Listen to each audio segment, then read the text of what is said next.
자, 오늘부터 이제 신약을 할 건데 그 차례를 한번 펴보시겠어요? 신약의 차례? 우리 예전에 구약의 차례 했었잖아요. 구약의 차례 해가지고 왜 모세의 율법, 역사서, 시가서, 선지서 이렇게 했었잖아요. 신약은 훨씬 간단해요. 신약은 처음에 나오는 마태, 마가, 누가, 요한 이거 네 권을 합쳐서 복음서라고 부르고요. 그 다음에 이제 그 뒤에 나오는 것들이 서신서, 쭉 서신서, 그리고 제일 마지막에 요한계시록이 예언서. 이렇게 이제 복음서와 서신서와 예언서 세 가지로 돼 있는데, 예언서는 뭐 말 그대로 예언이에요. 종말, 지구의 종말이 어떻게, 종말 때 무슨 일들이 일어나는가에 대한 예언인데, 이 예언이 사실 우리가 뭐 굳이 어떤 식으로 종말이 되는지를 알 필요가 없을 수도 있는데, 예언서가 성경에 있다는 게 매우 중요한 이유는 하나님이 종말에 알고 계신다는 거예요. 종말이 어떻게 되는지 알고 계시고 그거를 계획하고 계시고 그걸 하나님이 주도적으로 하시는 거지, 어느 날 갑자기 일이 잘못돼가지고 아니면 예상치 못했던 무슨 뭐 해성이 날라와 이런 게 아닌 거예요. 그러니까 하나님이 천지를 시작도 하나님이 하셨고 마무리도 하나님이 하시는, 온 이 인류 역사가 하나님이 하시는 거다. 그러니까 이 종말에 대한 게 있는 그 종교가 기독교밖에 없거든요. 그러니까 하나님이 하시니까 종말에 대한 얘기를 당당하게 할 수 있는 거예요. 미래에 대한 이야기도. 그래서 우리가 예언서가 있고 요한계시록이 있다는 게 매우 중요하고, 그리고 제일 앞에 나오는 복음이라는 말은 좋은 소식, 기쁜 소식, 기쁜 소식. 영어로는 good news. good news. 우리나라 말로는 기쁜 소식이고 영어로는 좋은 소식, good news. 굿뉴스인데 뭐가 굿뉴스냐면 예수님이 굿뉴스인 거예요. 예수님이 이 땅에 오셨다는 게 굿뉴스라서, 이 복음서는 쉽게 말해서 예수님에 대한 이야기예요. 그리고 이제 서신서는 서신, 편지. 이 나머지가 몽창 다 편지예요. 편지 내용들이 성경이 된 거죠.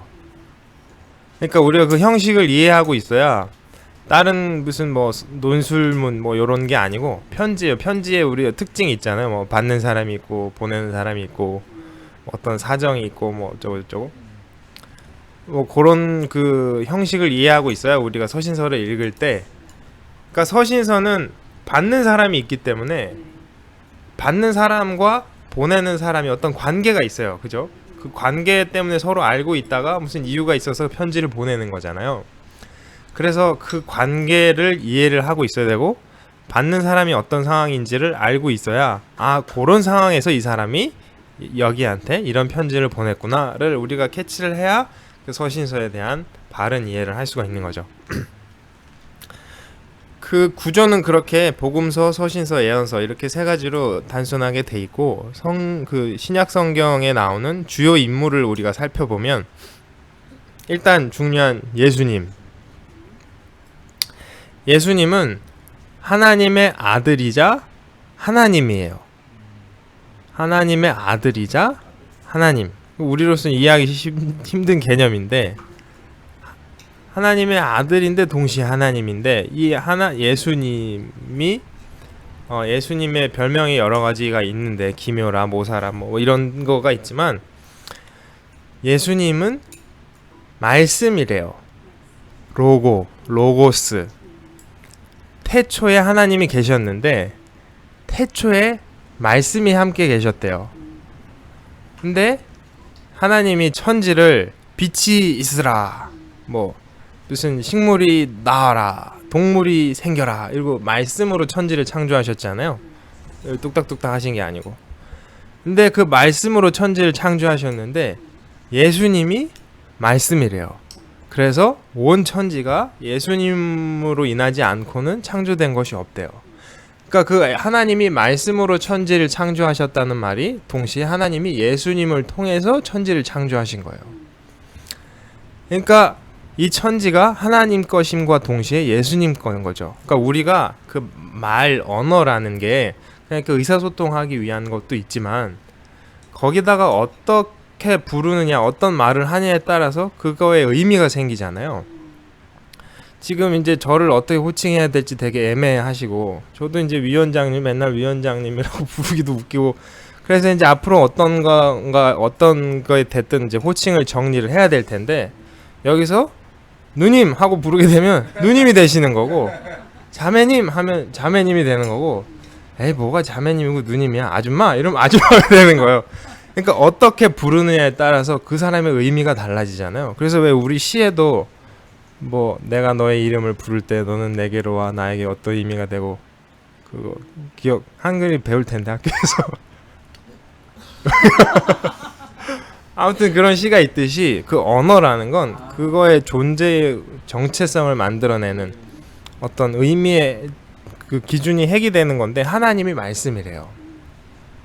근데 그 말씀이 육신이 되어 이 땅에 오신 거예요. 여기서 중요한 게 육신이 되어예요. 육신을 입은 게 아니라 육신이 되어. 육신을 입었다 그러면 이단이 돼요. 왜냐하면 육신을 입으면 하나님, 예수님이라는 영이 우리 땅에 왔던 그 예수님 몸을 입은 거니까 언제든지 다른 옷을 또 입을 수도 있잖아요. 그래서 지금 많은 이단이 이제 신천지 이만이나 뭐 그때는 예수님을 입고 왔고, 예수님이 지금은 나를 입었다, 내 안에 예수님이 계신다, 이제 이런 얘기들을 많이 하는데, 예수님이 육신을 입으신 게 아니라 육신이 된 거예요. 그러니까 그 육신이 2000년 전에 오셨던 그 육신이 예수님의 육신이에요. 그래서 말씀이 육신이 되어 이 땅에 오셨는데 그 말씀이 또 빛이래요. 빛이 이 땅에 오신 거예요. 이 땅이 어두웠는데 빛이 오니까 거기가 환해지잖아요. 환해지니까 그 어두운 곳에 살던 사람들이 어떻게 반응을 하냐면, 그 전에 열심히 착하게 성실하게 살던 사람은 자기가 노력해서 그걸 살고 있었기 때문에 그거를 뭐 어디다 자랑하고 싶지는 않지만 그래도 그게 보여지게 되면 기분 좋잖아요. 그러니까 열심히 운동을 해갖고 복근을 쫙 만든 사람이 평소에 옷을 벗고 다닐 수는 없지만 어디 야 수영장 갈래 그러면 좋지. 그러면 이제 딱 가면 보여주는 그게 신나잖아요. 근데 막 육신이 살이 푸득푸득 쪄서 비루한 몸이면 수영장 갈래 그러면 나는 수영장 별로 안 좋아하고 락스 냄새 나고 어쩌고 저쩌고 이러면서 싫어하게 되잖아요. 그것처럼 선하고 바른 행실을 하던 사람은 빛이 오니까 반가워서 빛으로 나아오고, 나쁜 짓 하던 사람들은 그전에는 티가 안 나다가 빛이 오니까 도망가는 거예요. 빛으로부터 멀어질 뿐만 아니라 더 나아가서 저 빛을 빨리 꺼버려야겠다. 그래야 나의 이게 행실이 드러나지 않지. 그리고 오히려 빛을 싫어하는 거예요. 근데 그 빛이 이 땅에 오신 건 이 땅이 예수님 거예요. 예수님이 원래 만드셨고, 예수님을 통하지 않고서는 만들어진 게 전혀 없는 자기 백성에게 왔는데 백성이 그걸 안 받아들인 거예요. 근데 이제 그 예수님이 그런 의미를 가지고 이 땅에 오셨는데, 오신 때는 우리가 기원 전과 기원 후를, 예수님의 탄생을 기준으로 기원 전후를 나누는데, 그러면 이론적으로 기원 원년 1년에 예수님이 태어나셔야 되는데, 뭐 많은 학자들에 의하면 한 5년 정도 된대요. 이제 AD 5년쯤에 예수님이 이제 태어나셨 걸로 보인다 라고 이제 얘기를 해요.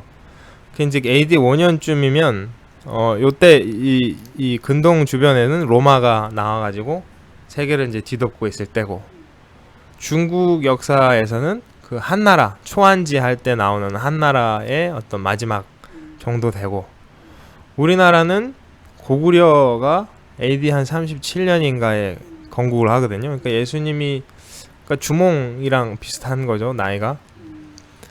그러니까 예수님이 꽤 옛날 사람이에요. 우리가 친근해서 친근하지만 그 아래에서 태어났다는 고주몽이랑 비슷한 연배니까 예수님이 꽤 옛날 분이에요. 옛날에 그때 이제 태어나시기는 베들레헴, 예수님이 다윗의 자손으로 오신다라는 예언들이 여러 번 나와 있거든요, 구약에. 그래서 다윗의 자손이자 다윗의 동네에서 나시기 때문에 베들레헴, 다윗의 동네 있잖아요. 그 왜 떡 떡집이라고 불리는 베들레헴에서 예수님이 태어나세요. 근데 이제 거기 동네에 살고 계셨던 건 아니고 뭐 여러 가지 사건에 의해서 거기 가서 태어나셨다가 주로 사시는 건 요단강이 이렇게 흐르고 요단강 상류에 갈릴리라는 큰 호수가 있어요. 그 호수 주변에 나사렛이라는 약간 빈민가 같은 동네가 있는데 거기서 사셨죠. 그래서 다윗의 자손이기 때문에 예수님의 육신의 엄마 아빠인 요셉과 마리아 둘 다 다윗의 후손이에요. 그 이제 둘의 족보가 나와요. 마태복음에는 요셉의 족보가 나오고 누가복음에는 마리아의 족보가 나오고 족보가 쫙 나와요. 이제 둘 다 엄마 아빠가 다 이제 다윗의 후손이의 아들로 예수님이 태어나셔가지고 예수님이 이제 쭉 자라시다가 한 30즈음에 성경에 정확하게 나오지는 않지만 이제 그 정도라고 추정을 하는데 30쯤에 우리가 흔히 부르는 공생애라는 걸 시작하죠. 데뷔를 해요. 데뷔를 동네에서 아버지 따라서 목수 일을 하시다가 아버지는 아마 일찍 돌아가신 것 같고 이제 목수 일을 하시다가 30쯤이 돼서 예수님이 데뷔를 하셔요. 그래서 이제 공생애 퍼블릭 라이프를 사시는데 그때부터 한 3년간 사역을 하신 걸로 보여요. 3년이라고 추정하는 이유는 예수님 이야기를 나오는 때 6월절이 3번이 나오거든요. 1년에 한 번 있는 행사니까 3번 나오니까 3년쯤이겠지라고 이제 예측을 하는데 그렇게 3년간 사역을 하시다가 이제 돌아가셨다가 부활해서 승천하시죠. 짧은 기간이. 네, 30살에 데뷔해서 3년간 쭉 하시다가 33살에 이제 가신 거죠.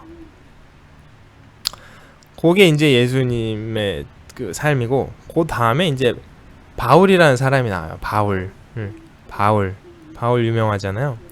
이 사람의 원래 이름은 사울이에요. 사울이 히브리식 이름이고 폴은 헬라식 이름이에요. 근데 예전에는 히브리식 이름을 주로 썼어요. 이 사람이 사울이라는. 우리 옛날에 사울 왕도 있었잖아요. 다윗 전에. 게다가 공교롭게도 사울 왕이랑 같은 베냐민 지파 사람으로 이 사람이 길리기아 다소라는 지방에서 태어났는데 되게 부잣집 아들로 태어났어요. 엄마 아빠가 둘 다 부자고 어떤 뭐 여러 가지 권력도 있었던 것 같고 그래서 이 사람들이 되게 뼈대 있는 정통 히브리인 집안이고 그래서 이 사울을 어릴 적부터 교육을 제대로 정통 바리새인 교육을 시켰는데도 둘 다 로마 시민권이 있었어요. 엄마 아빠가. 그러니까 사울도 태어나자마자 로마 시민권이 있었던 거 보면 엄마 아빠가 둘 다 시민권이 있었는데 히브리인인데 로마 시민권이 있다는 건 대단한 재력과 대단한 권력을 갖고 있어야 가능한 건 거죠. 그래서 어쨌든 이 사울은 태어날 때부터 로마 시민권이 있었어요. 그리고 어릴 적부터 그 율법 교육을 제대로 받았고 그리고 이제 그 먹고 살라고 가르쳐준 기술이 천막 만드는 일이었어요. 근데 텐트 메이킹인데 그 천막이 우리 지금 여기 동네에 보이는 천막사 요런 게 아니고 그 당시에 이제 텐트라 함은 그때 캠핑을 가는 것도 아니고 그때 텐트를 쓰는 건 귀족이나 왕족이 어디 이제 밖에 뭐 사냥을 하러 간다던가 놀러 가면 이제 이동식 별장 같이 짓는 거예요. 그러니까 매우 고급 기술이에요. 텐트 메이크를 한다는 건. 근데 그런 기술을 유대인들은 어릴 적에 애들한테 가르치는데 지금도 가르치거든요. 어떤 기술을 하나씩 가르쳐요. 그러니까 우리는 기술 가면 그게 직업이 돼갖고 그게 자기 삶의 되게 1순위인데 이 사람들은 뭐 다른 어떤 학문, 예술 이런 거를 하면서 밥은 먹고 살아야 되니까 굶으면 안 되니까 돈 되는 기술을 하나씩 가르치거든요. 지금도. 요 사울은 그 기술을 배웠어요. 천막 만드는 기술. 그걸 배웠고 가말리엘이라는 사람이 있어요. 가말리엘이라는 사람이 있는데 이 사람은 유명한 학자예요. 그 온 이스라엘 역사 통틀어서 3대 학자가 있는데 그 중에 이제 첫 번째가 우리 그 구약의 에스라서나 그 역대 상하서를 썼던 에스라로 대표되는 3대 학자가 있거든요. 그 3대 학자 중에 한 사람이니까 매우 이름 있는 이 가말리엘이라는 사람의 문화생으로 들어가서 공부를 한 거죠. 그러니까 완전 엘리트 코스를 받은 거예요. 부잣집에 시민권 갖고 태어나가지고 제대로 된 교육받고 가말리알 문에서 잘하고 쫙 엘리트 코스로 자랐는데 사람이 보기에는 좀 그랬던 것 같아요. 외모도 좀 그렇고, 그리고 글 쓰면 필체가 대단한데 말로 하면 말이 많고 좀 듣기가 힘들고 게다가 어떤 이 사람한테 어떤 병이 하나 있었는데 병이 정확하게 뭔지는 알 수 없으나 어떤 심각한 사람들이 띡 보고 우와 해서 은혜에 방해가 될 만한 시험들 만한 어떤 뭔가가 있었대요. 그래서 그게 눈에 딱 보이는 수준이니까 뭐 안에 병이 있는 게 아니라 외모적으로 정말 하자가 크게 있거나 내지는 많은 사람들이 추측하기에는 간질이 있었던 것 같다. 그래서 막 설교를 하다가 이렇게 되면 이분 하나님의 사람이라는 게 뭐 저래 할 만한 그런 심각한 하자가 있었는데 그게 아마도 간질이었던 것 같다. 우리 흔히 옛날엔 지랄병이라고 불렀잖아요. 그게 있었던 것 같다고 이제 추정을 해요. 어쨌든 이제 사울이라는 사람이 그 사람인데 신약 성경은 예수님과 바울과 주변 인물의 이야기다라고 보시면 돼요.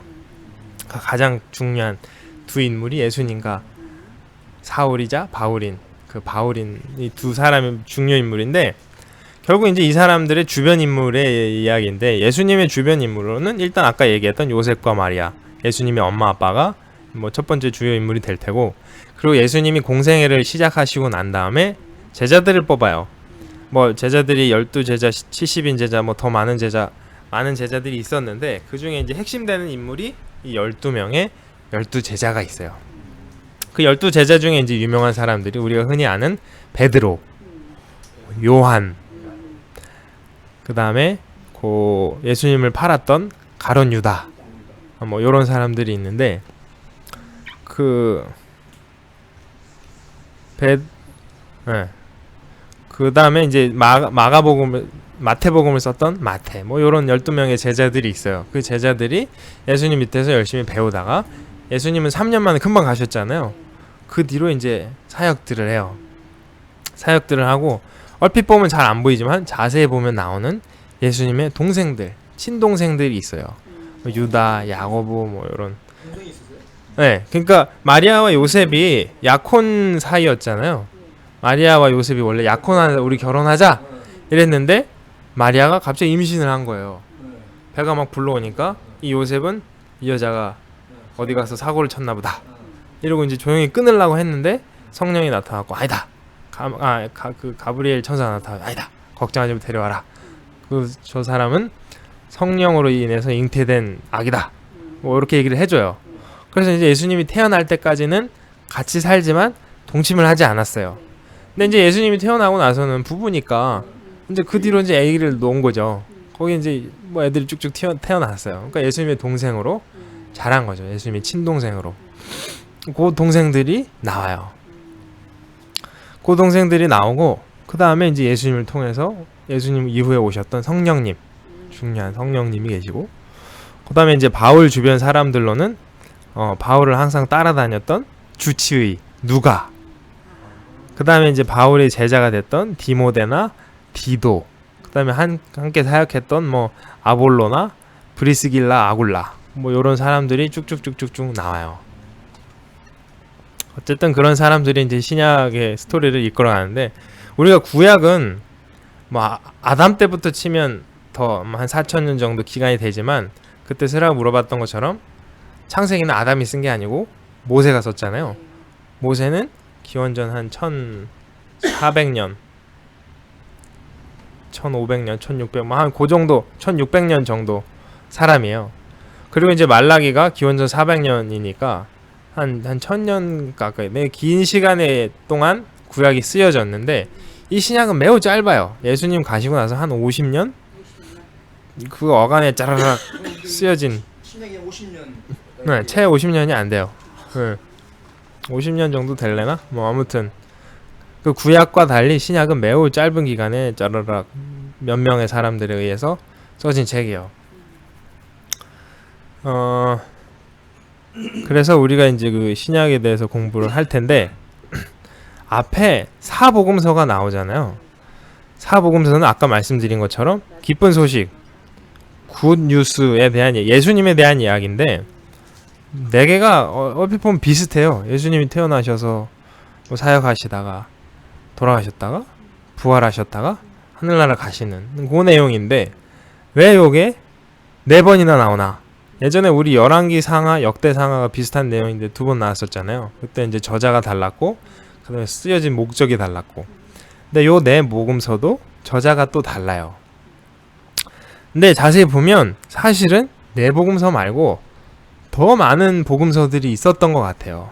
도마도 복음서를 썼고 베드로도 복음서를 썼고 쭉쭉쭉쭉쭉 복음서를 썼는데 이제 나중 사람들이 야 이건 좀 이상한데 그 이제 띄어내고 네 권만 남았어요.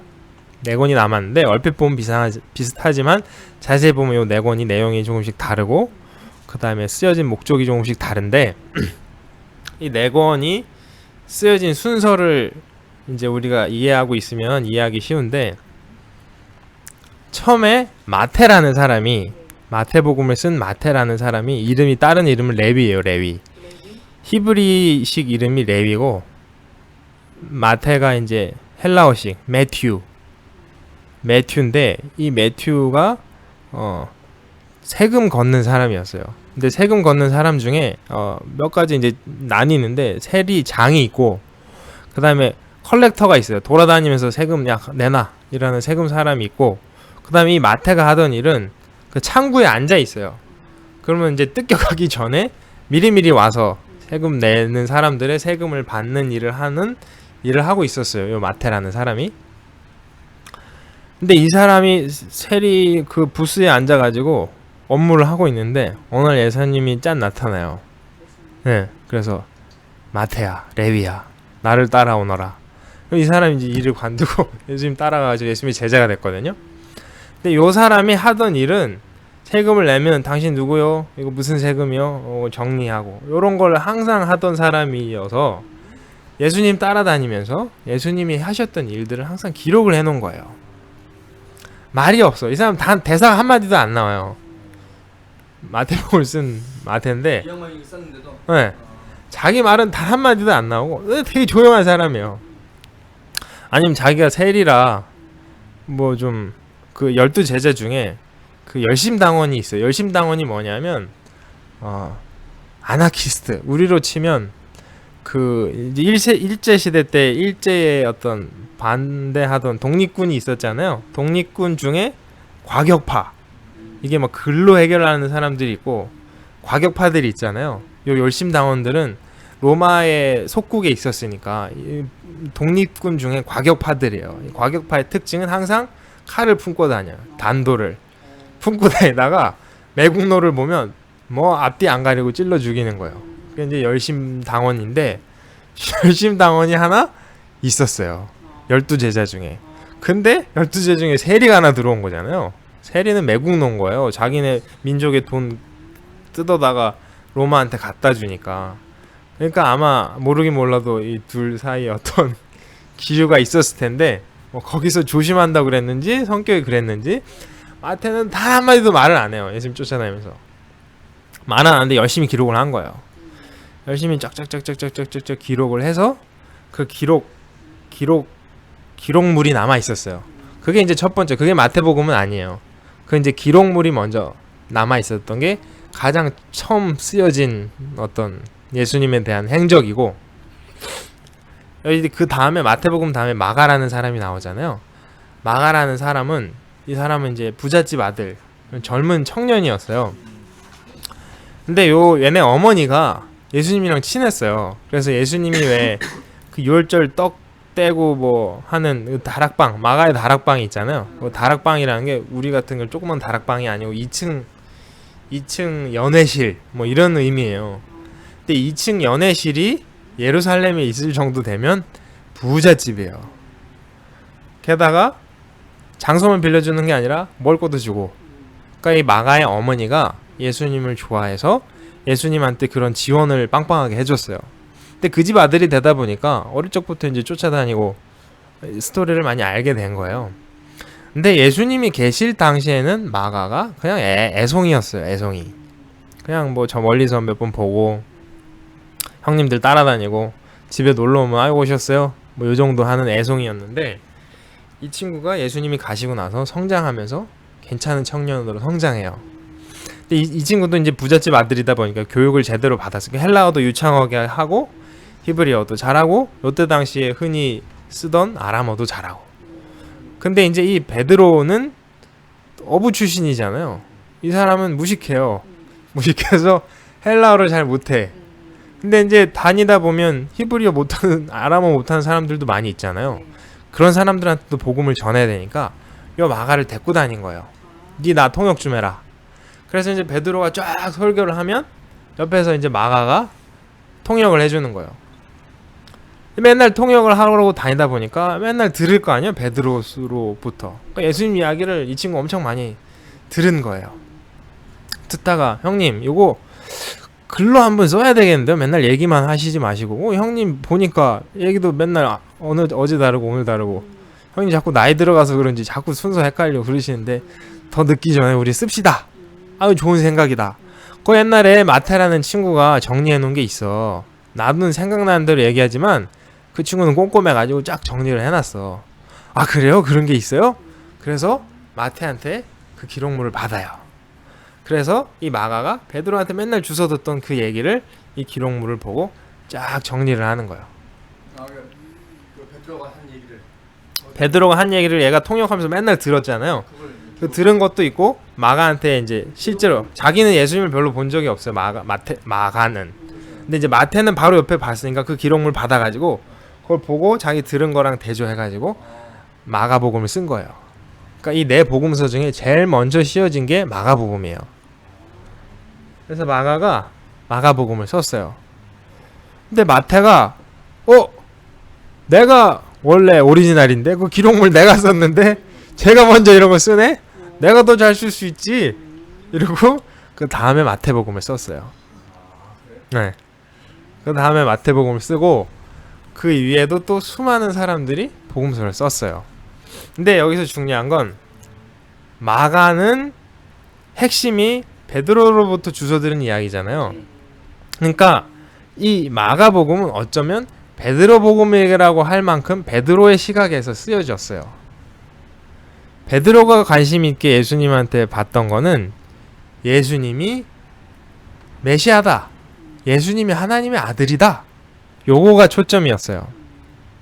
그래서 이적과 기사에 대해서 많이 써요. 그 어떤 신비한 거 한 거에 대해서. 그리고 그 다음에는 마태가 썼잖아요. 마태는 원래 세리 정리하던 사람이잖아요. 그러니까 이 사람은 야 이렇게 정신없이 써놨어. 종류대로 짝짝짝 모아야지. 이러고 예수님의 행적을 시간이랑 상관없이 종류대로 모아놨어요. 지 나름대로는 잘한다고 했는데 그러니까 역사가 안 나오고 막 밑도 끝도 없이 그냥 종류대로 비슷한 기적이 나오고 그렇게 써놨는데 마태가 초점으로 잡았던 건 마태는 그래도 세리를 할 만하니까 조금 똑똑했던 사람이잖아요. 베드로보다는. 그러니까 이 사람은 히브리이니까 야 우리한테는 율법이 있어. 모세가 써준 율법 그리고 또 다른 많은 사람들이 썼던 구약 성서가 있는데 구약 성서에서 계속 이야기하던 그 메시아가 바로 예수님이야. 이거가 초점이었어요. 우리 동포들아 들어봐라. 니네 왜 예수님을 안 받아들여? 니네 하나님 믿잖아. 니네 유대교 믿잖아. 그 유대교가 계속 이야기하던 메시아가 바로 이 예수님이야. 그러면서 얘기를 해가지고 자꾸 구약에 뭐라고 말씀이 예수님을 통해서 이루어졌더라. 이 말씀을 통해서 예수님이 이루어졌더라. 예수님이 이런 일을 하신 거는 그것 때문이야. 예수님이 이런 행사를 하신 건 그것 때문이야. 확실히 메시아지. 근데 요거에 마음이 조금 지나치다 보니까 약간 이거는 그게 아닌 것 같은데 이런 내용들이 좀 있어요.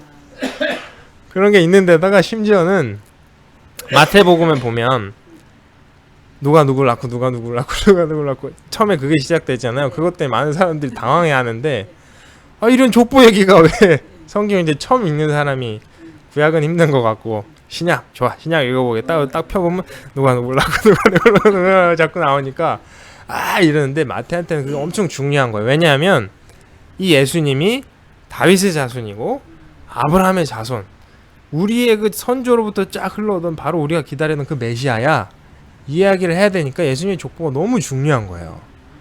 그러니까 그게 나오기 때문에 이게 매우 중요한데 여기서 약간 웃긴 건 족보를 정리를 했어요.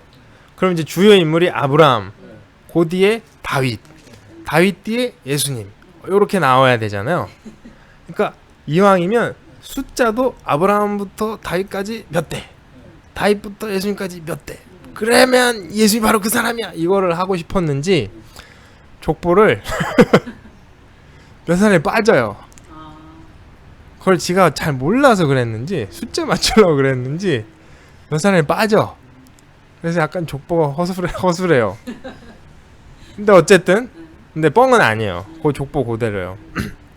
근데 초점을 맞춘 건 요셉의 족보예요. 요 족보는 누가복음에 나오는 족보는 마리아의 족보고 마태복음에 나오는 족보는 요셉의 족보예요. 어쨌든 그걸 써가지고 이제 마태는 이분이 바로 메시아야 이렇게 해서 두 번째로 쓴 게 마태복음. 그 다음에 누가복음이 있죠. 누가라는 사람은 의사였어요. 똑똑한 의사였는데 이 사람은 그냥 헬라인이에요. 전혀 히브리인도 아니고 전혀 이쪽 유대인도 아니고 그냥 똑똑한 헬라인 의사였어요. 어느 날 이제 진료를 보고 있는데 이 바울이 맨날 아프잖아요.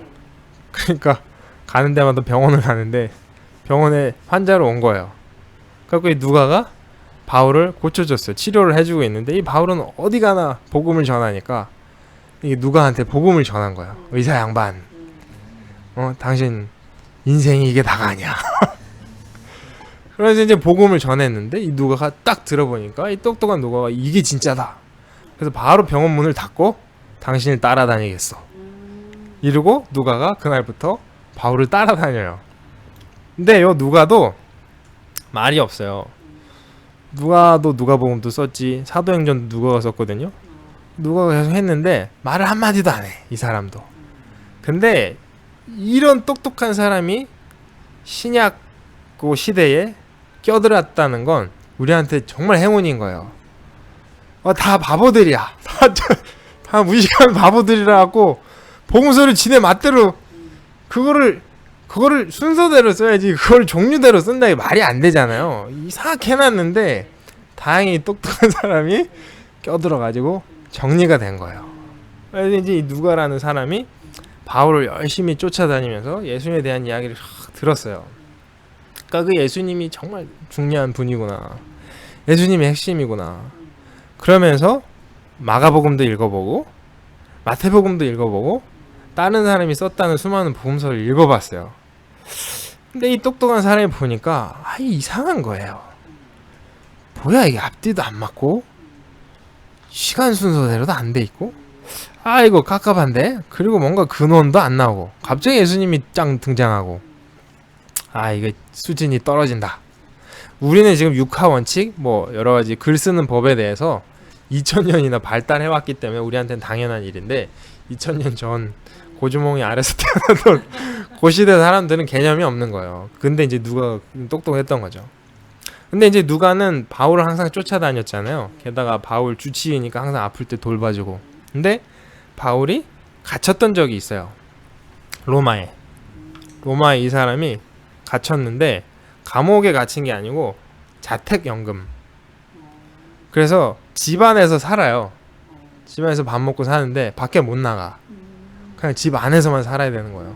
그리고 사람들이 들락날락 할 수 있어요. 친구들이 오면 같이 지내다가 가고. 그게 이제 자택연금인데 근데 그 앞에서 군인들이 지키고 있어갖고 밖에는 못 나가고 거기 그냥 편안하게 살아요. 2년 동안.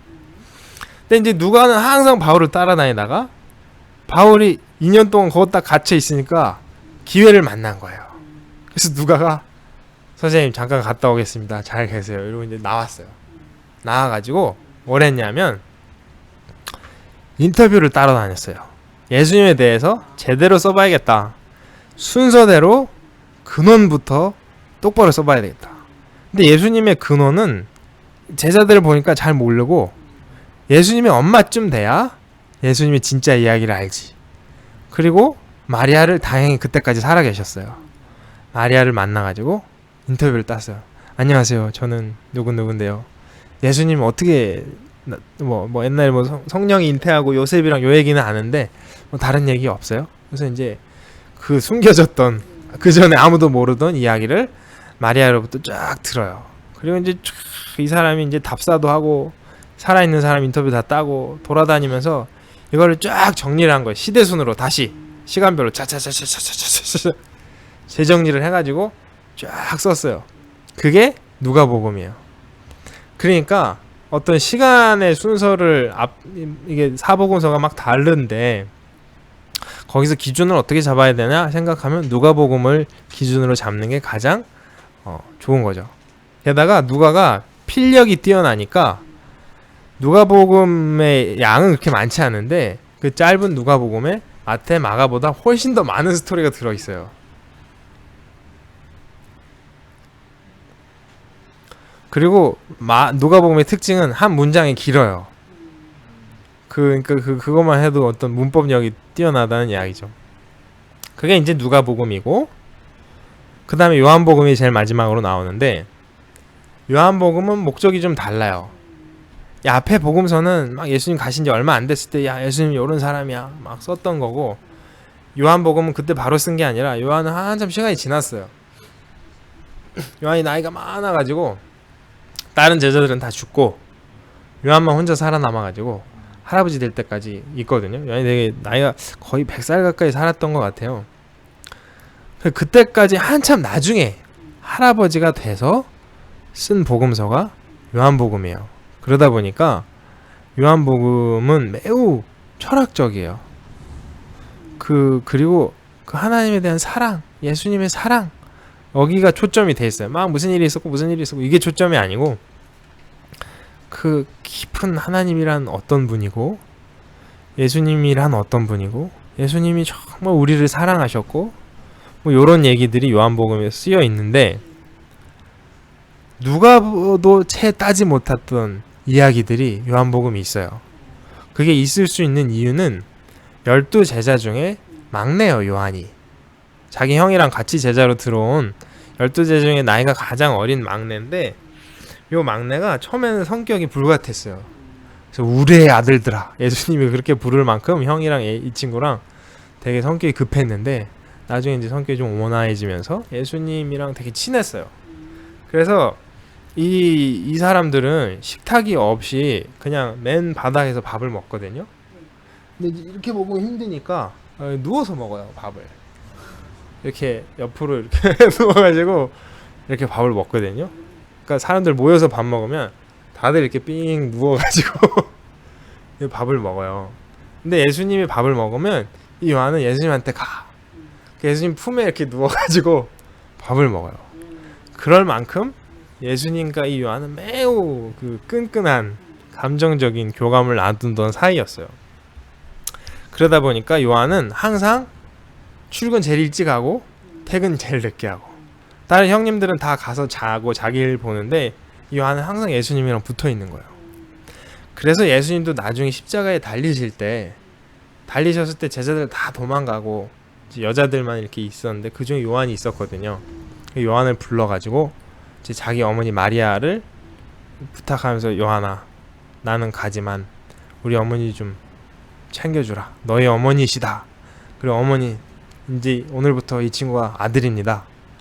그래갖고 요한이 마리아를 늦게까지 모셨어요.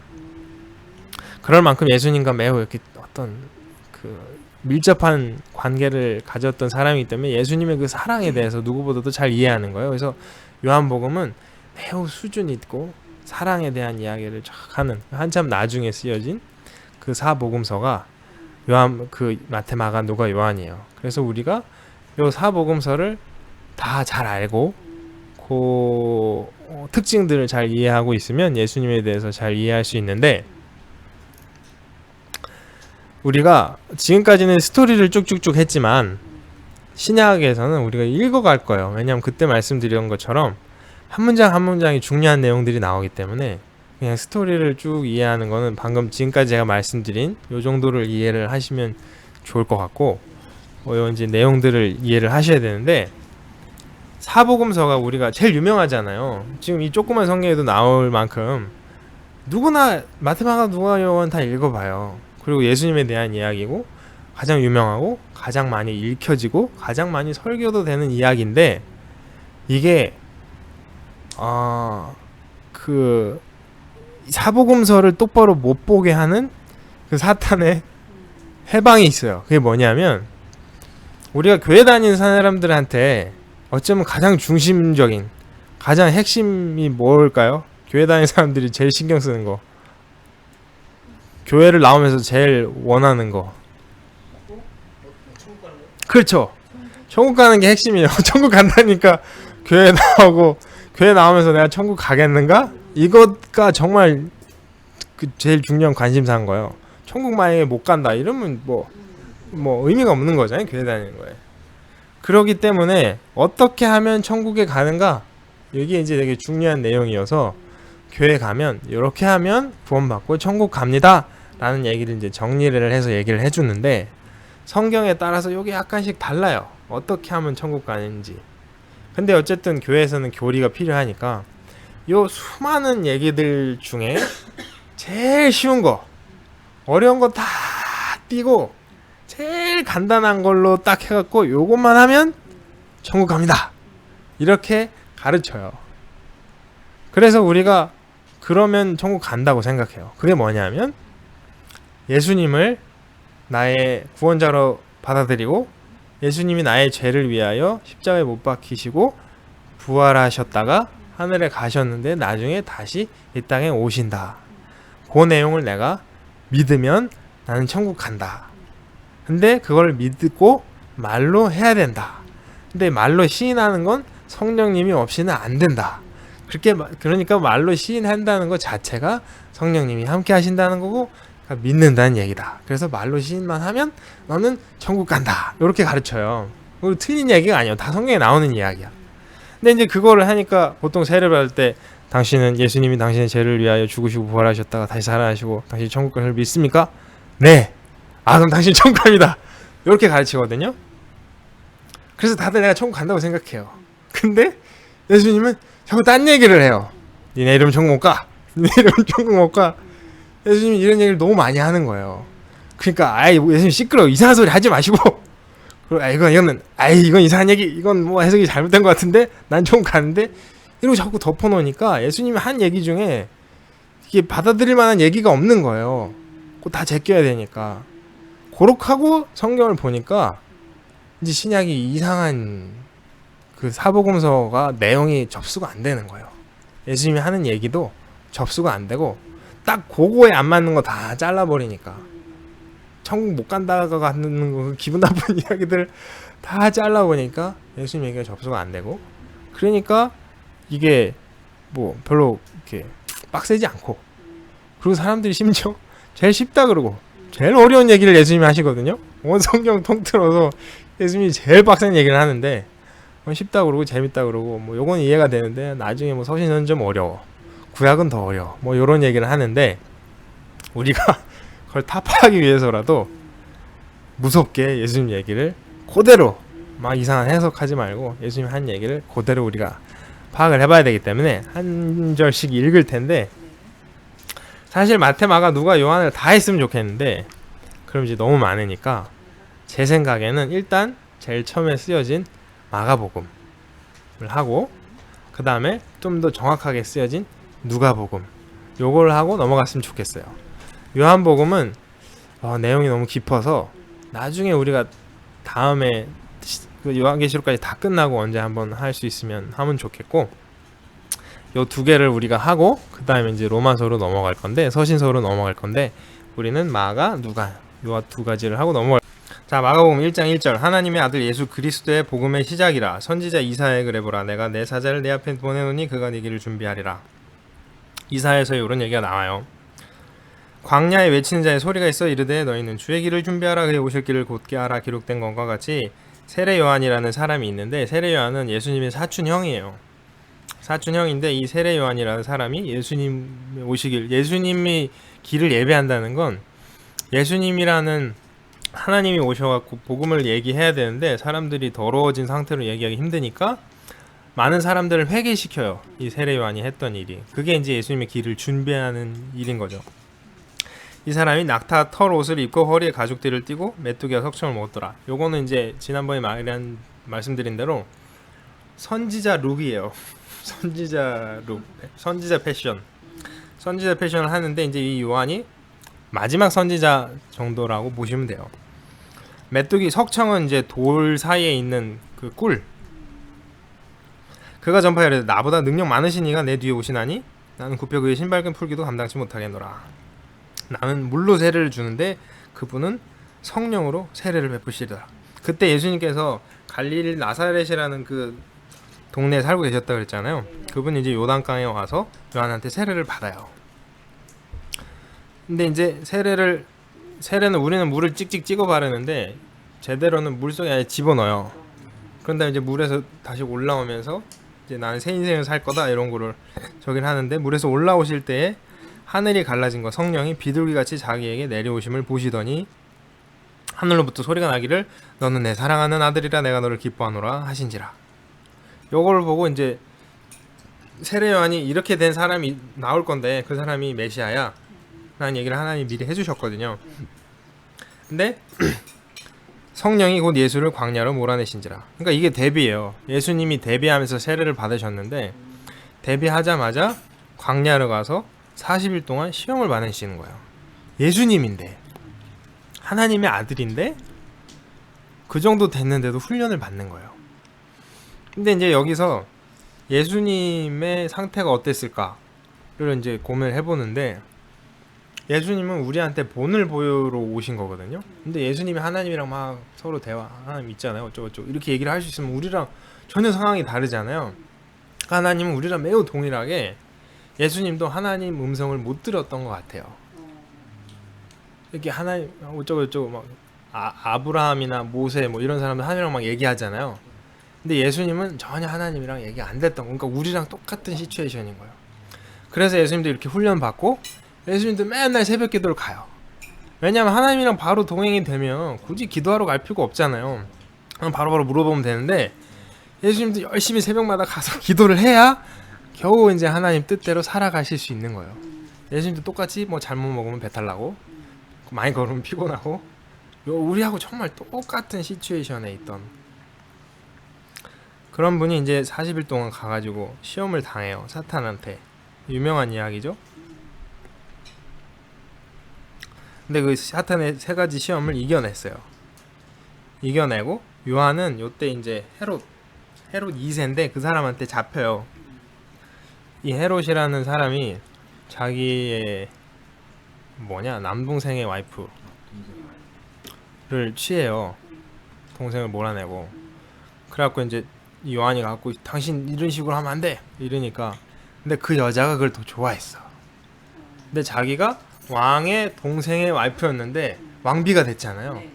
그러니까 이제 자기는 그게 더 좋은데 이 요한이 바른 소리 하니까 막 여보 저런 놈은 잡아버려 이러죠. 이제 잡히거든요. 이제 잡힌 상태가 됐는데 예수님이 나오셔가지고 이제 12 제자들을 불러요. 시몬이 베드로거든요. 베드로랑 안드레랑 물고기 잡는 거를 보고 자 나를 따라오라 뭐 이런 얘기를 하는데, 지금 이제 마가복음을 보면 어느 날 생전 처음 만나가지고 나를 따라오너라 그러니까 애들이 네 이러고 따라간 것처럼 보이지만 사실 누가복음을 보면 그렇지 않아요. 그러니까 정확한 우리 스토리는 누가복음에서 보기로 하고, 갖고 이제 12 제자들을 쭉쭉쭉쭉쭉쭉 불러요. 그래가지고 21절부터 가버나움이라는 동네에 가서 안식일에 회당에 들어가서 가르치시는데 사람들이 깜짝 놀라는 거예요. 예수님의 가르침이 놀라우니까. 근데 23절에 마침 그들의 회당에 더러운 귀신 들린 사람이 있어 소리질러 이르되.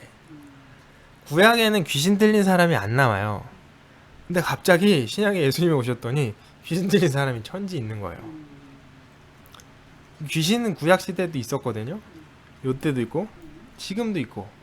근데 이제 그때 따라서 귀신이 사람한테 들어가는 방법들을 바꾸는 거예요. 그러니까 요때만 해도 귀신 들라고 이런 사람이 많이 있었어요. 그리고 저희 어릴 때 시골만 해도 종종 있어요. 근데 요새 그냥 다니다 보면 안 보이잖아요. 그럼 귀신들이 철수한 게 아니라 귀신들이 다 들어있어. 들어있는데 옛날처럼 인격을 자꾸 이렇게 만들지 않고 그냥 우리 인격이랑 동조해서 못된 짓을 하는 거예요. 맞아. 지나가다. 그렇죠. 모습을 바꾼 거지. 그랬더니 이 귀신이 예수님을 알아보는 거예요. 아무도 예수님을 못 알아보고 있는데. 나사렛 예수여, 우리가 당신과 무슨 상관이 있나이까? 우리를 멸하러 왔나이까? 나는 당신이 누군지 아노니 하나님의 거룩한 자니이다. 예수님이 꾸짖어 이르시되 잠잠하고 그 사람에서 나오라. 더러운 귀신이 그 사람의 경련을 일으키고 큰 소리를 지르며 나오는지라. 다 서로 물어이되 아니 이건 누구기에 귀신까지 마음대로 명령을 하는가? 그 예수님이 막 유명해지기 시작했어요. 그래서 해당에서 나와서 야고보 요한과 함께 시몬과 안드레 집에 들어갔더니 시몬의 장모가, 베드로는 벌써 결혼을 했나봐요.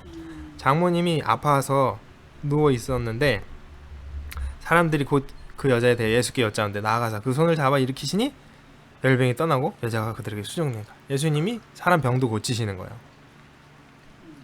그랬더니 귀신 쫓아내죠, 병 고치죠. 이게 삽시간에 소문이 나가지고 온 병든 사람, 온 귀신 들린 사람이 다 예수님한테 오는 거예요. 그래서 온 동네가 그 문 앞에 모였더라. 예수께서 각종 병이 든 많은 사람을 고치시며 많은 귀신을 내쫓으시되 귀신이 자기를 알므로 그 말하는 것을 허락지 아니하시는지라. 예수님 자꾸 요구를 해요. 뭐를 컨트롤을 하는데 여러 가지 이유가 있는데 지금까지의 내용으로 조합해 보간데 예수님은 3년을 미리 계획을 하셨던 것 같아요. 내가 한 3년 사역을 하고 간다. 근데 너무 이 타이밍을 조정을 해야 되잖아요. 너무 빨리 유명해지면 너무 빨리 잡혀갖고 1년 만에 가시면 그럼 이제 제자들을 가르칠 시간이 작으니까 예수님은 계속 그 타이밍 조절을 하시는 거예요. 처음에는 야 얘기하지 마, 조용히 해, 시끄러워 이러다가 막판에 가면 막 대놓고 하시다가 잡혀갖고 가시거든요. 그러니까 예수님은 이제 그 타이밍을 조절을 하시려고 초반에는 야 시끄러, 조용히 해, 얘기하지 마 이런 거 하신 것 같아요.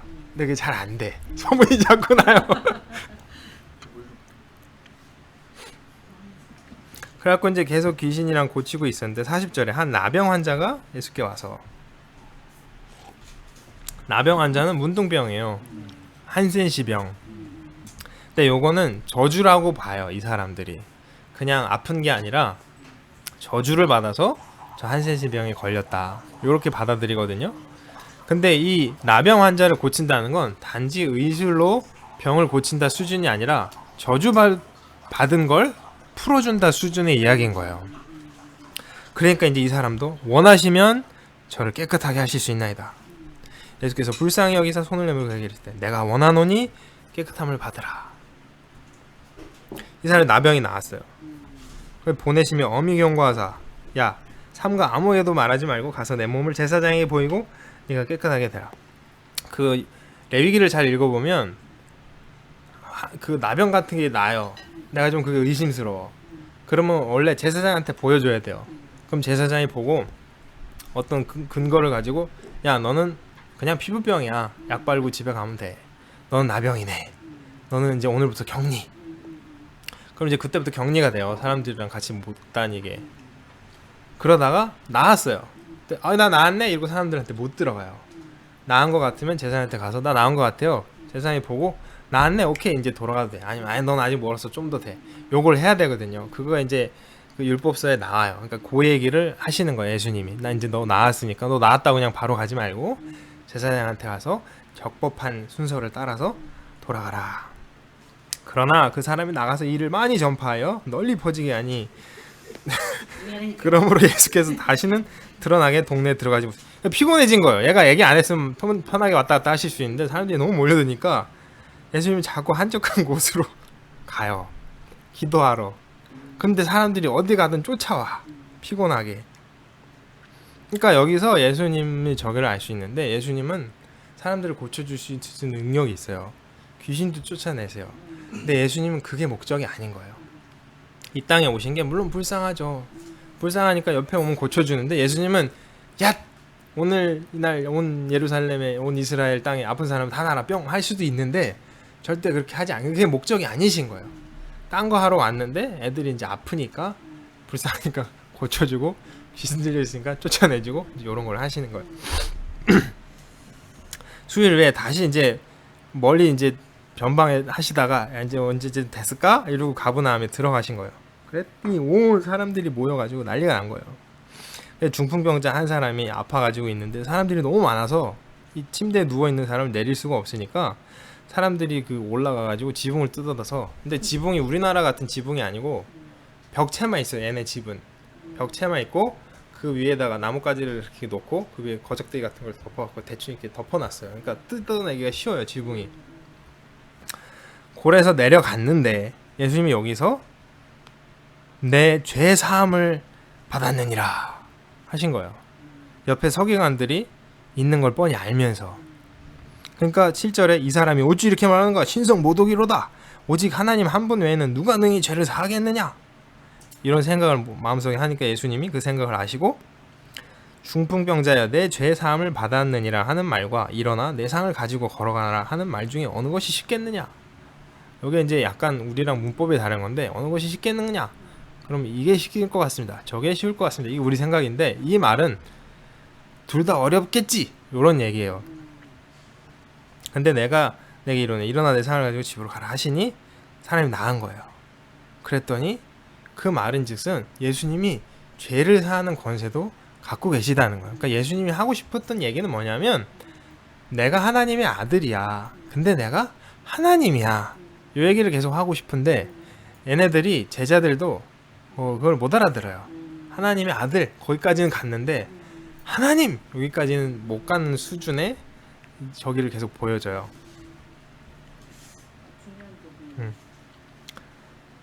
그러니까 이제 이 사람이 하나님께 영광을 돌리며 이르되 우리가 이런 일은 도무지 보지 못했다 하더라.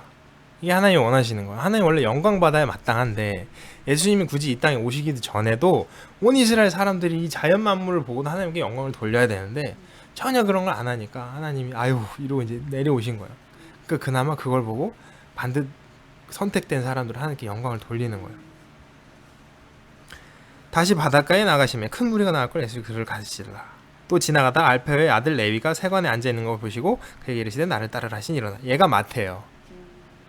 아주 잠깐 얘에 대한 얘기가 나온 거죠.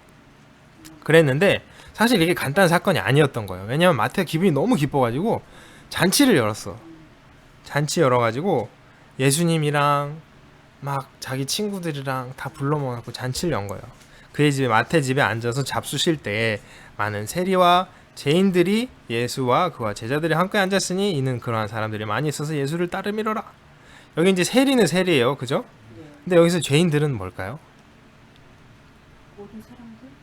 아니에요. 이 죄인들은 특정한 사람들을 일컫는 말인데 그때 당시에 세리가 어떻게 되냐면 로마가 와요.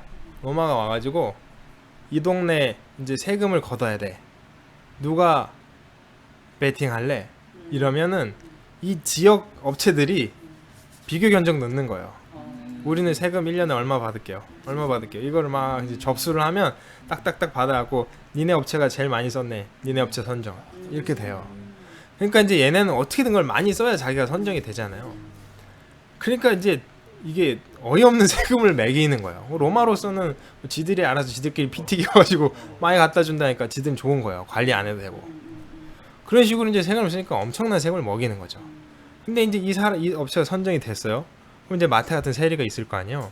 그럼 이제 집집마다 가가지고 자 세금 50% 60% 주시오. 이러면 미쳤나 이놈의 새끼가 니네 나한테 이럴 수가 있어. 이렇게 뻔하니까 이 사람들을 때려갖고 뺏어야 되는 거예요. 근데 마태가 힘이 있나? 그러면 이제 동네 어깨들을 고용을 하는 거예요. 그래서 이제 어깨들이랑 같이 다니면서 돈 주시오. 안 하면 이제 야가 가고 막 뒤엎고 막. 그러니까 세리는 항상 어깨와 같이 가는 거예요. 여기서 얘기하는 죄인은 건달들. 그러니까 이제 세리랑 건달들이랑 예수님이 막 먹고 있으니까 이 이제 거룩한 척하는 바리새인 서기관들은 막 사람 뭐 대단한 사람 같더니 제자들이랑 저러고 먹는가. 그러니까 예수님은 정말 어디 그 말싸움의 황제예요. 그러니까 예수님이 의사에게는 의사가 건강한 사람들한테는 쓸데가 없고 병든 자에게 쓸데가 있느니라. 나는 의인을 부르러 온 것이 아니라 죄인을 부르러 왔노라. 그래서 나는 죄인이랑 같이 친하게 지낸다. 요한의 제자들이 바리새인들이 요한 제자들과 바리새인 금식을 하는 거예요. 금식을 막 하고 있는데 이 요한 제자들이 요한이라는 이 세례 요한이 대단한 사람 같았잖아요. 막 회개하라 천국에 갔다갔느니라 이것들아 막 이거 사람들이 회개하고 그러니까 와 이 사람이 대단한가 보다 하고 요한을 많이 따랐어요. 근데 이 선생님이 맨날 야 내가 최고가 아니야 내 뒤에 더 대단한 사람이 나오셔 이러고 있었는데 어느 날 진짜 예수님이 나오더니 예수님이 막 더 뜨는 거예요. 그러니까 이 요한의 제자들은 기분이 나쁠 거 아니에요. 자기 선생님이 잘 나갔는데 자기 선생님은 못 나가고 예수님은 잘 나가고 예수님 밑에 제자들 보고 순 병신들 같은 거 데리고 다니는데 잘 나가고 이러니까 얘네들이 막 속상했어요. 그래갖고 뭐 선생님 쟤네 잘 나가는데 어쩌고저쩌고 하니까 요한은 또 대단한 사람인 게 나는 그는 흥하여야겠고 나는 쇠하여야 하리라 이러면서 이제 하나님의 뜻이 중요한 거지 누가 잘 나가고 못 나가고는 의미가 없어 이런 얘기를 해줬는데 제자들은 그 수준까지 이르지 못한 거예요.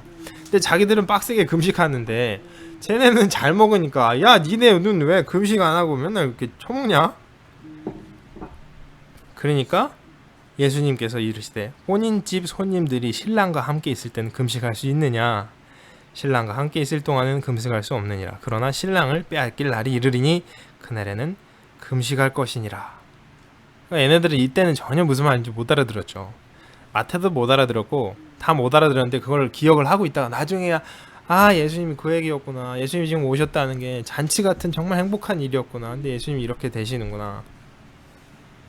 생배 조각을 낡은 옷에 붙이는 자가 없나니 만일 그렇게 하면 새 것이고 새 포도주고 어쩌고저쩌고 이런 얘기 나오는데 무슨 얘기냐면 우리는 이렇게 다 통으로 된 옷을 입지만 그때 당시는 천이 없으니까 구멍 남은 세정 끼우고 어쩌고저쩌고 이걸 계속 하는데 천이 되게 낡으면 이게 탱탱한 기가 떨어지잖아요. 근데 거기다가 새 거를 싹 지워놓으면 얘가 쫙 당겨갖고 이게 다 찢어지니까 비슷한 수준의 천끼리 같이 해야 되는데 새 거 갖다 붙이면 안 된다. 그 말인즉슨 새로운 이야기는 새로운 그 분위기에서 해야지 그 옛날 거 구습에다가 이걸 억지로 갖다 붙이면 이 일이 안 된다. 그리고 새 포도주는 사람들이 이제 새 거라니까 한국 사람들이 새 게 좋은 건 줄 알고 새 부대에 새 포도주 막 이러는데 새 포도주는 하품이에요. 오래된 포도주가 좋고 새 거가 아직 안 좋은 건데 근데 새 거를 오래된 가죽 포대에 넣으면 이게 불어나잖아요. 포도는 부글부글 하면서 늘어나는데 오래된 가죽은 뻥 터져버리면 결국 포도주도 버리고 불에도 버리니까 새 포도주는 새 거에 담아갖고 부글부글 하는 걸 해야지. 하여튼 생배 조각이랑 같은 이야기예요. 그러니까 예수님이 이제 내가 너희한테 새로운 저거를 준다. 옛날 구약에는 정말 의롭게 율법대로 살아야 천국에 갈 수 있었는데 니네 보니까 도저히 그 수준은 안 되는 것 같고 나를 믿고 나를 따라라. 그럼 거기에 길이 있다.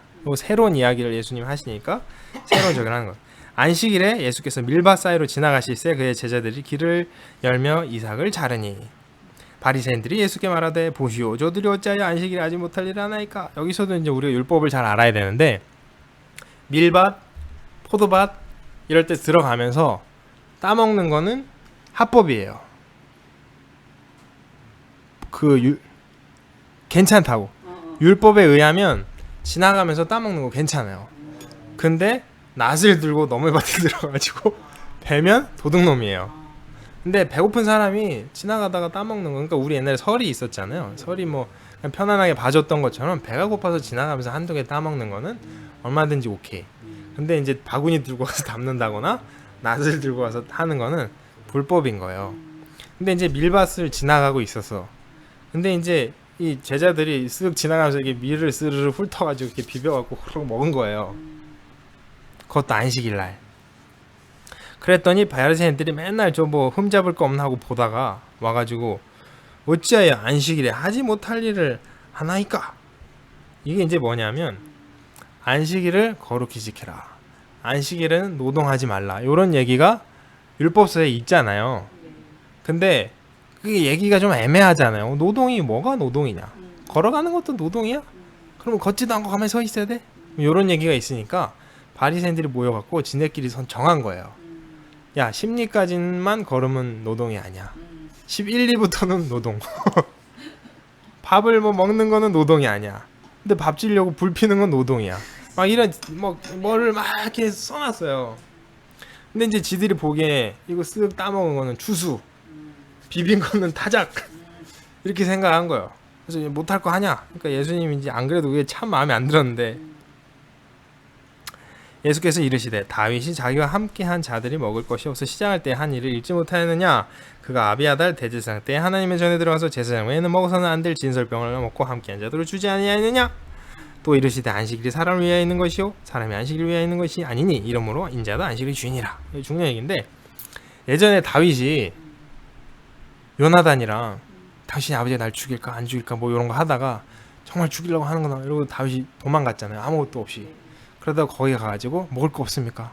아 이거 진설병밖에 없는데 뭐 이가 여자만 가까이 안 했으면 먹을 수 있어. 아 우리가 여자 가까이 안 했다.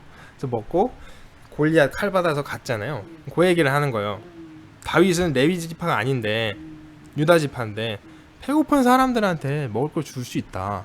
하나님이 내가 이런 건 거룩하니 함부로 먹지 마라고 얘기한 건 거룩히 나를 섬기라는 거 초점이지 배고파서 굶어 죽고 있는데 너는 더러운 것 먹으면 안 돼 이런 거 하라고 한 게 아니다. 안식일은 너희들을 위해서 하라고 한 거고 그게 내가 주인데 내가 너희한테 주는 선물 같은 거지 니네 그렇게 막 몇 걸음 못 걸어 불 못 피워 이렇게 하려고 한 게 아니야 이것들아 라는 얘기를 이제 예수님이 하시는 거예요.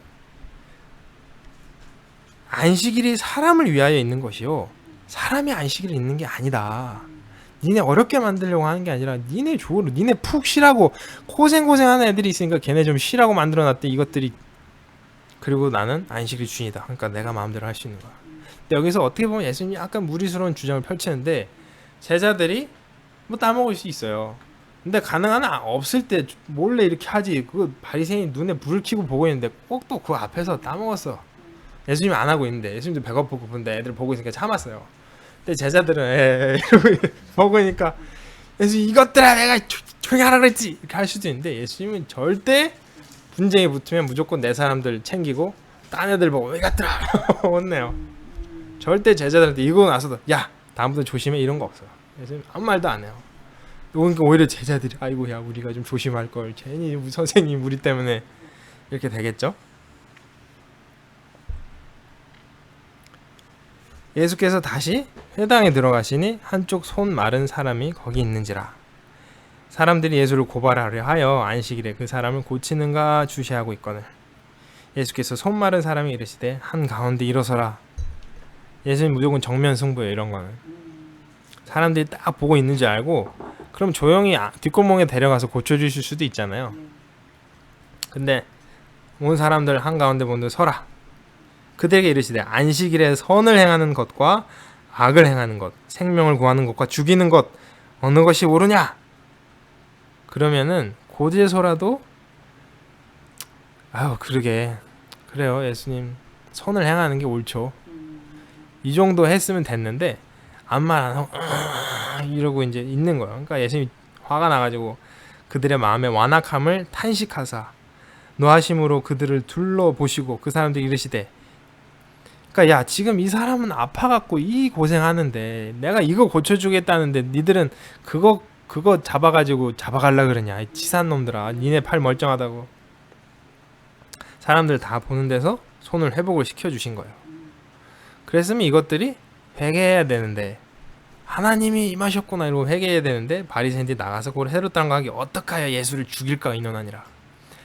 빛이 이 땅에 왔을 때 선한 행위를 하던 사람들은 그 빛 안에 가운데 나오는데 마음속에 악한 것이 있는 사람들은 빛이 오면 빛에서 숨다가 저 빨리 불 꺼 이렇게 되는 거예요. 예수께서 무리가 에워서 미는 것을 피하기 위하여 작은 배를 대게 하도록 예수들이 명하시니 이는 많은 사람들이 고쳤으므로 병을 고생하는 자들이 예수를 만족에 몰려왔음이라.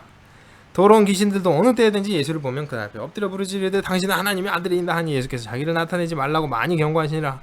또한 산에 오르사 자기가 원하는 자들을 부르시니 나온지라. 이에 12를 세우셨으니 이는 자기와 함께 있게 하시고 또 보내사 전도도 하며 귀신도 내쫓는 권능도 가지게 하려 하심이라. 이 12를 세우셨으니 12 이름이 주르륵 나와요. 20절에 집에 들어가시니 무리가 다시 모임으로 식사할 겨를도 없는지라 이러고 있는데 예수의 친족들이 듣고 그를 붙들러 나오니 이는 그가 미쳤다미로라. 예수님 동생들이 야 니네 형 미쳐가지고 목수일 잘하다가 갑자기 뛰쳐나왔고 이상한 짓 한다 좀 데려가라. 아 저 형님이 옛날부터 좀 사람 이상하더니 결국 저렇게 되는구만 이러고 이제 그 왔어요. 엄마랑 저 밖에 서갖고 이거 데리고 가야 되는데 예루살렘에서 내려온 서기관들이 바알세불을 지폈다 하며 또 귀신들의 왕을 힘입어 귀신을 쫓아낸다 하니 바알이라는 건 신이에요. 신. 바알은 신이고 세불이면 왕이에요. 귀신의 왕신 뭐 일단 하여튼 그런 이게 이제 제우스죠. 그리스로 치면 그 지폈다. 그러니까 바알세불이 예수님 귀신 들었다 이런 얘기인 거예요. 예수님이 귀신 중에 좀 힘센 귀신 들어갔고 약한 귀신들을 막 쫓아내는구나. 어떻게든 예수님 비하하려고 하여튼 몇 헛소리를 나는.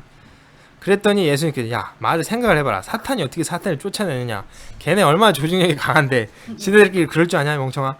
또 나라가 스스로 분쟁하면 나라가 설 수 없고 만일 집이 스스로 분쟁하면 스스로 만일 사탄이 자기를 거스로 일어나 분쟁하면 설 수 없느니라. 야 사람이 먼저 강한 자를 결박하지 않고는 그 강한 자의 집에 들어가 세간을 강탈하지 못하리니 강한 자를 강탈하라. 그러니까 야 내가 사탄을 하는 거 내가 사탄을 이기기 때문에 사탄 밑에 있는 애들을 쫓아내는 거야. 누구든지 성령을 모독하는 자는 영원히 사하심을 얻지 못하고 영원한 죄가 되느니라. 내가 성령의 힘을 입으려고 이렇게 하는데 이걸 가지고 뭐 바알세불이 들어갔고 귀신 들어갔고 저런 짓 한다고? 이는 그들이 말하기를 더러운 귀신이 들렸다 하미러라. 그때 예수의 어머니와 동생들이 와서 밖에 서서 사람을 보내어 예수를 부르니 무리들이 예수를 들어앉았대요. 보소서 어머니와 동생들이랑 누이들이 밖에 왔고 지금 찾는데요. 그러니까 예수님이 누가 내 어머니며 누가 내 동생들이냐? 내 어머니와 내 동생들을 보라. 누구든지 하나님의 뜻대로 환행하는 자가 내 형제고 내 자매요 어머니니라. 이러니까 이제 동생 중에 제일 큰 동생이 야고보예요. 야고보가 저 형님 야고보랑 유다라는 동생이 있는데 그래서 나중에 되게 삐리해요. 예수님 돌아가실 때까지 계속 삐리하다가 그냥 이제 나중에 예수님 받아들이고 이제 훌륭한 사람 되는데 어쨌든 4장 1절 예수께서 다시 바닷가에 가르치시니 큰 무리가 모여 예수께서 바다 떠있는 배에 올라 앉으시고 온 무리가 바다 육지에 앉았더라. 그러니까 예수님이 배 타고 약간 간 거예요. 그리고 이제 육지가 이렇게 돼요. 그럼 낮에는 해풍이 불잖아요. 그러면 바람이 예수님 등 뒤에서 예수님 지나서 사람들한테로 가는 거예요. 그럼 사람들이 몇만 명 이렇게 있어도 예수님이 하면 마이크 없이도 쫙 들리는 거예요. 그래가지고 이제 그 무슨 로마 뭐 이렇게 극장 이런 거면 항상 그런 식으로 무대가 바닷가 쪽을 향하고 회중이 바닷가 반대로 이렇게 딱 만드는데 예수님 이제 그거 자연 지형을 이용해가지고 그렇게 이제 강의를 하신 거죠. 씨 뿌리는 비유예요. 이거 워낙 유명하니까 이제 씨를 뭐 여러 밭에 뿌렸는데 뭐 어느 밭에서는 잘 되고 어느 밭에서는 안 됐다. 그러니까 제자들이 그게 무슨 얘기예요? 그러니까 이제 사람마다 마음의 상태가 달라서 똑같은 말씀이라도 어떤 마음 상태로 받느냐에 따라서 열매가 다르다. 그러니까 제자들이 아니 왜 이렇게 그냥 처음부터 진작에 이렇게 얘기하시지 왜 어려운 비유로 얘기하십니까? 쟤네들은 이걸 깨닫는 게 허락된 사람들이 있고 허락되지 않은 사람들이 있다. 나는 천국의 비밀을 아무한테나 얘기를 할 수 없다. 알만한 사람들한테 알아야지. 이게 되게 중요한 얘기인데 그래서 우리도 항상 하나님의 복음이 매우 소중한 거기 때문에 아무데나 갖다 뿌릴 게 아니라 잘 소중하고 조심스럽게 잘 뿌려야 될 필요가 있는 거죠.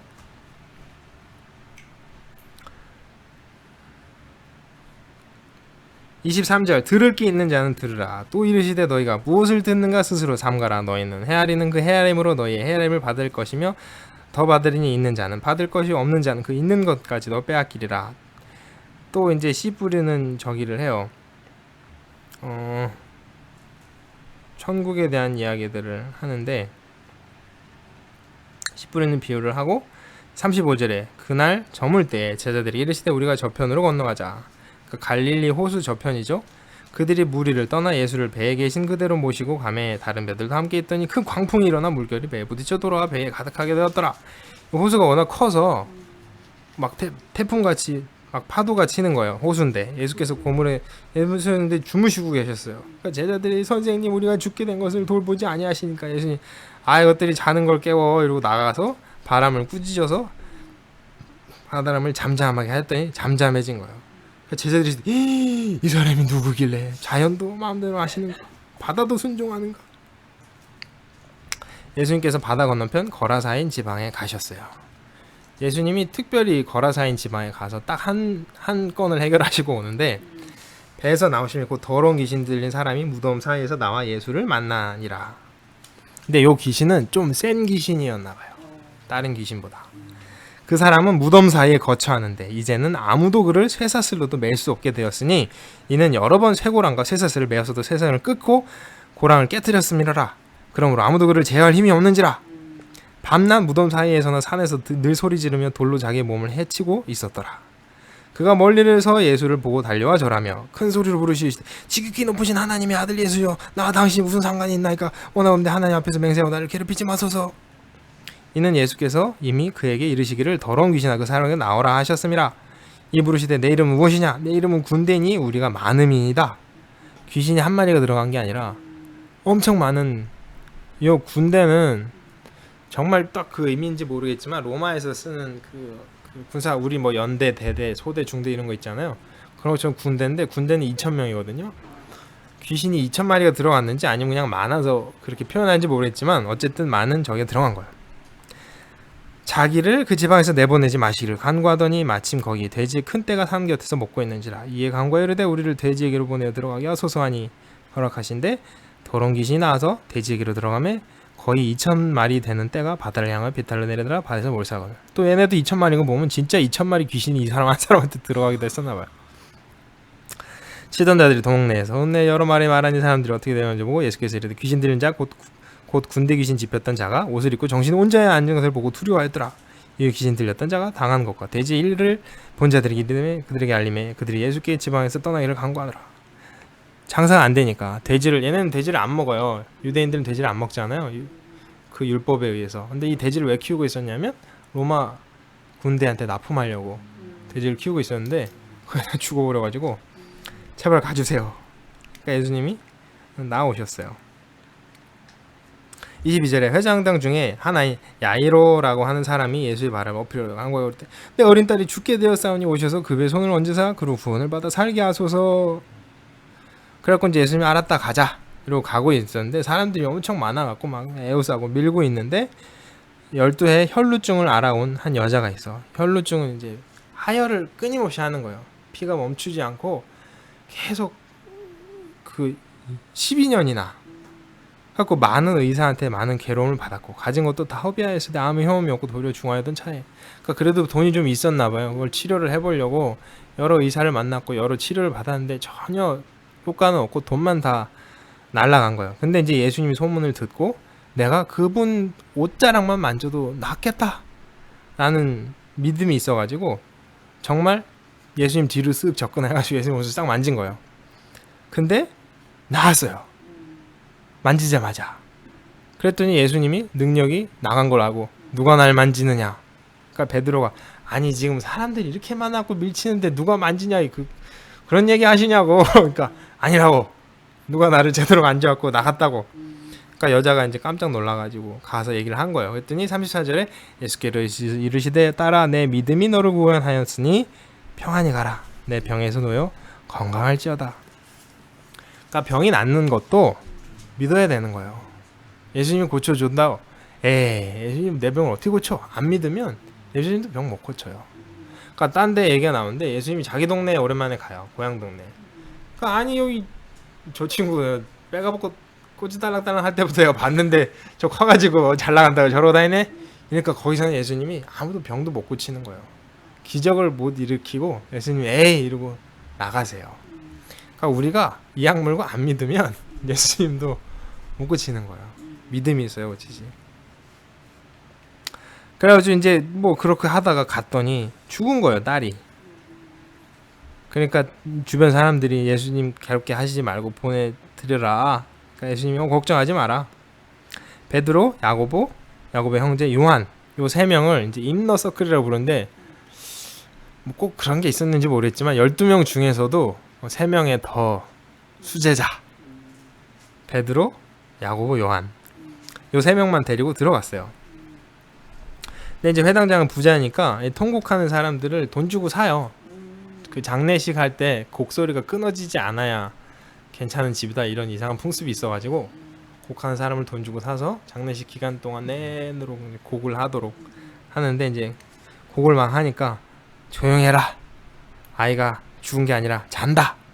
무슨 소리 하냐고. 죽었는데 저 사람이 참 이러고 있는데 예수님이 들어가셨어요. 그래서 아이의 손을 잡고 이르시되 달리다굼. 달리다굼 하면 이제 번역하면 소녀야 일어나라. 근데 요런 의미가 소녀야 일어나라 이런 분위기가 아니고 공주님 일어나야죠 약간 요런 분위기예요. 달리다굼. 그랬더니 소녀가 일어났어요. 예수님 죽은 사람 옛날에 엘리야도 살렸었고 엘리사도 살렸었잖아요. 예수님도 뭐 죽은 사람 살리는 거 정도야. 먹을 것을 주라. 유령 아니거든. 먹을 수 있거든. 사람 맞거든. 예수님이 떠나서 고향으로 가셨어요. 그래서 안식일에 해당해서 가르치셨어요. 그랬더니 사람들이 가르침에 받아들이는 게 아니라 아니 이 사람 응? 마리아 아들 요셉 목수 아들 아니야? 그 형제들 다 우리랑 함께 있는데 뭐야 쟤는 갑자기. 그러니까 예수님께서 그들에게 이르시되 선지자가 자기 고향과 자기 친척과 자기 집 위에는 존경받지 못함이 없느니라. 꼭 자기 고향 동네 가면 아무도 못한다고. 거기서는 아무 권능도 행하실 수 없어. 다만 소수의 병자에게만 안수하고 고치실 뿐이었고 그들이 믿지 않음을 이상히 여기셨더라. 이에 모든 촌에 두루다니면서 가르치셨더라. 그러니까 안 믿으면 안 되는 거예요. 그러다가 12제자를 둘씩 해가지고 보냈어요. 야 아무 이것저것 준비하지 말고 가서 전도를 해라. 어느 집에 가든지 거기서 일하고 거기서 만약에 아무도 받아들이지 않잖아? 그러면 나가서 발 탁 털고 나가. 그러면 돼. 그랬는데도 안 믿으면 그 도시는 이제 비전이 없어. 깔끔하게 털으라 그래요. 예수님은. 그랬더니 이제 제자들이 정말 나가서 귀신도 쫓아내고 아픈 사람도 낫게 하고 어쩌고저쩌고 이런 거예요. 이에 예수의 이름이 드러난 자라. 헤롯 왕이 듣고 이제 헤롯 2세인데 예수님 아기 때 죽이려고 했던 그 헤롯 대왕 말고 헤롯 2세인데 야 세례 요한을 요거 어떻게 여기 밑에 나오나 세례 요한 죽은 자 가운데서 살아났다. 어떤 이는 그가 엘리야라고 선지자인데 헤롯이 듣고 이르되 내가 목벤 요한 그가 살아났다 하더라. 전에 헤롯이 자기 동생 빌립의 아내 헤로디아를 취해가지고 결혼을 했어요. 그랬더니 요한이 아이 당신 이러시면 안 되죠. 그랬더니 이 헤로디아가 사주해가지고 요한을 가뒀어요. 근데 헤롯은 요한이 은근히 좋은 거예요. 이 사람 얘기가 무섭기도 하지만 은근히 이 사람 얘기 듣는 게 좋아. 그래서 감옥에 가둬놨다가도 한 번씩 불러갖고 얘기하면 아 그렇지 그게 맞지 당신 정말 대단한 사람이요. 그래서 요한을 좋아하고 있었는데 헤로디아는 눈에 가신 거예요 그게. 근데 갑자기 죽여달라 그러면 이제 이 남편이 좋아하는 거 아니까 안 죽을 테니까 그 결혼 생일 잔치 때 딸을 보내요. 딸을 보내가지고 살로메라는 딸이 있는데 칼춤을 춰요. 칼춤을 추니까 이제 이 헤롯이 완전 마음에 들어가지고 야 뭘 원하냐 내가 나라의 반이라도 주겠노라. 그러니까 이제 엄마한테 사주를 받고 요한의 목을 원합니다. 그러니까 이제 헤롯이 막 고민을 해요. 아 요한은 내가 아끼는 친구였는데 근데 사람들 다 있는 데서 떵떵거리며 얘기를 했는데 결국 할 수 없이 요한의 목을 베어. 그래가지고 요한의 그 제자들이 요한의 시체를 찾아가는데 요한의 목을 베가지고 그 요한의 목을 쟁반에 담아서 헤로디아 이 살로메한테 주거든요. 그걸 이제 자기 엄마한테 갖다 줘요. 이제 목 잘린 그 몸은 있을 거 아니에요. 그걸 이제 제자들이 와가지고 받아가요. 우리 선생님 몸 이래가지고 이제 그걸 가져가다가 잘 묻고 그래서 이제 그 묻은 무덤 위에 교회가 있어요. 지금도 세례요한 기념교회가 있는데 유럽에는 많은 유명한 교회들이 그 성자의 무덤 위에다가 지어요. 그런 이제 전통이 있는데 요한의 무덤은 2개예요. 그 몸 무덤이 있고 나중에 머리를 찾아갖고 저 멀리다가 그래서 요한 세례 요한 기념교회는 2개 목이 잘려가지고 아무튼 이제 그런 일이 있었어요. 근데 이제 이거 다른데 사도들이 예수께 모여 자기들이 야, 선생님 우리가 가니까 정말 이게 잘 됐어요. 그래. 이르되 따로 한적한 곳에 가서 잠깐 쉬어라 하시니 이는 오고 가는 사람들이 많아 음식 먹을 겨를도 없습니다. 이에 배를 타고 한적한 곳에 갈새 33절 그들이 가는 것을 보고 많은 사람들이 그인 줄 알고 모여가지고 사람들이 우르르 왔어요. 예수님이 큰 무리를 보시고 불쌍한 거예요. 갖고 이것저것 가르쳐 주셨어요. 때가 저물어가고 밥을 먹어야 되는데 제자들이 보소서 이제 때가 됐으니까 두루 촌과 마을에 가서 뭐 좀 사 먹게 하세요. 그러니까 예수님이 야 뭘 사 먹게 하냐 우리가 먹을 것 좀 줘라. 그러니까 아니 이 사람들이 여기 한 2만 명 정도 모여 있었거든요. 2만 명을 어떻게 먹어요? 야 우리 뭐가 있냐? 그때 우리한테 보리떡 5개랑 물고기 2마리가 있나이다. 그러니까 예수님이 야 삼삼오오 앉아. 그러니까 이제 100명씩 50명씩 이렇게 둥글게 모여 앉았어요. 그래서 이제 이걸 축도하시고 이걸 이제 나눠주시고 걷었더니 12바구니에 꽉 찰 만큼 먹은 거예요. 이제 5,000명을 먹였다라고 나오는데 성인 남자만 5,000명이니까 애들, 뭐 노인들, 여자들 합치면 뭐 2만 명 정도 되겠죠. 그래가지고 이제 얘기를 한 다음에 예수님은 또 배 타고 반대로 건너가세요. 건너가라고 얘기를 해놓고 제자들은 탔는데 예수님은 이제 혼자서 어두운 데서 계속 기도를 하시다가 나중에 물 위를 걸어가고 계셨어요. 그러니까 이제 이때도 또 풍랑이 만나갖고 막 제자들이 우와 이러고 있는데 예수님이 물 위로 막 걸어오니까 우와 유령이다. 근데 예수님이 놀라지 마라 나다. 그러니까 이제 성격 급한 베드로는 예수님이세요. 그러면 나도 물 위를 걷게 하세요. 그래? 걸어와. 베드로가 이제 나가가지고 막 걸어가니까 진짜 걸어지는 거예요. 우와 이러고 있는데 밑에 바다를 보니까 다시 무서운 마음이 덜컥 드니까 다시 물에 퐁당 빠졌어요. 예수님 살려주세요. 이러니까 이 믿음 없는 놈아 이러고 이제 다시 건져주고 그래갖고 이제 반대편에 왔더니 예수님 저쪽에서는 배가 한 대만 떠났는데 예수님 안 가셨는데 예수님 없어진 거예요. 그래서 이제 예수님이 갔구나. 그래서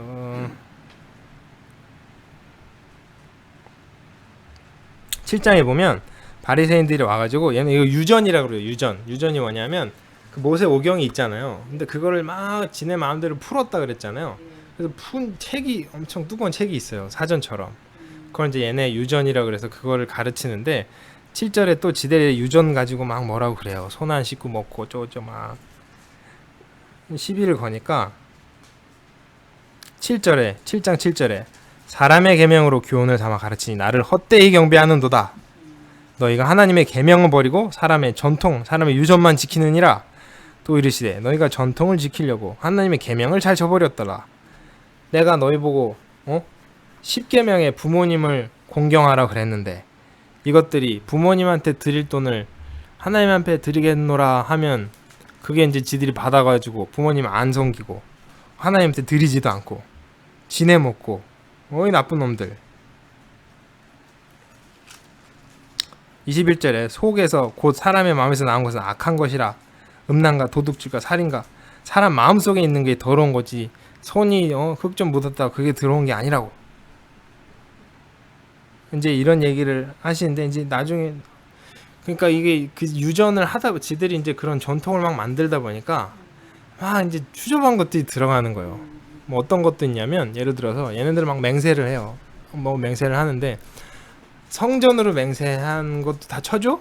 아니야, 그건 우리가 흔히 하니까 그건 쳐주지 말고 성전 안에 제단 위에 금으로 맹세하는 것만 쳐주자. 뭐 이런 것들을 막 하니까 야 성전이 소중한 거냐 금이 소중한 거냐 막 이것들아 뭐 이런 예수님이 화내시는 장면들이 있는데 이제 그런 추접한 유전들이 막 있으니까 예수님이 그거에 대해서 마음에 안 들어 하시다가 그러다가 25절에 이에 더러운 귀신 들린 딸을 둔 여자가 소문을 듣고 왔는데 이 여자는 헬라인이에요. 그러니까 유대인이 아니에요. 수로보니게 시리아 페니키아가 나중에 합쳐져 갖고 시리아 페니키아로 이제 수로보니게라고 하는데 이 동네 여자인 거예요. 완전 이방 여자. 근데 이방 여자가 이제 멀리서 쫓아온 거예요. 예수님 얘기를 듣고 딸이 귀신이 들렸으니까 쫓아내달라고. 근데 예수님은 컨셉이 있어요. 이번에는 내가 유대인들을 일단 부르러 왔다. 컨셉이니까 예수께서 이르시되 자녀로 먼저 배불리게 먹게 할지니 자녀의 떡을 취하여 개들에게 던짐이 마땅치 아니하라. 나 유대인들 우리 후손 자손들 고치러 왔는데 너 왜 이방 여자가 와서 그래? 예수님 근데 알고 약간 자극을 한 것 같아요 여자를. 그러니까 여자가 대답해요. 그러니까 이 사람이 나를 개 취급해 이럴 수도 있는데 올소이다마는 상아래 개들도 아이들이 먹던 부수기를 먹나이다. 그러니까 예수님께서 이르시되 이 말을 하였으니 돌아가라 귀신이 내 딸에게서 나갔느니라 하니 하심에 여자가 집에 들어가 본즉 아이가 침상에 누웠고 귀신이 나갔더라. 그래가지고 이제 이번에는 또 말 더듬고 귀 먹은 사람이 오세요. 근데 예수님이 왜 그러는지 모르겠는데 고쳐주는 게 항상 같은 패턴으로 안 하고 그때그때 다른 걸 해요. 어떨 때는 그냥 말로만 하고 어떨 때는 만져주고 어떤 때는 막 침 뱉어갖고 진흙 만들었고 붙이고 씻어봐 이런 거 하고 그걸 왜 그런지는 정확하게 이해를 못 하겠는데 하여튼 여기서는 그래요. 귀에 이렇게 막 이런 걸 하는데 8장에 그 무렵에 또 큰 무리가 먹을 것이 없었어요. 그 제자들이 막 당하니까 야 옛날에 이거 기억 안 나냐? 그래가지고 이번에는 또 4,000명을 그 떡이랑 저기로 해가지고 먹여요.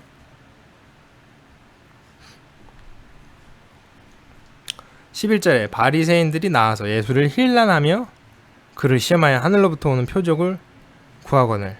그러니까 얘네가 이적을 보기를 원한 거예요. 기사를. 그랬더니 예수님이 마음속으로 깊이 탄식하여 이르시되 어찌하여 이 세대가 표적을 구하느냐. 내가 진실로 너에게 이르노니 이 세대의 표적을 보여주지 아니하리라. 그리고 딴 데서는 악하고 음란한 세대들이 꼭 표적을 구한다고.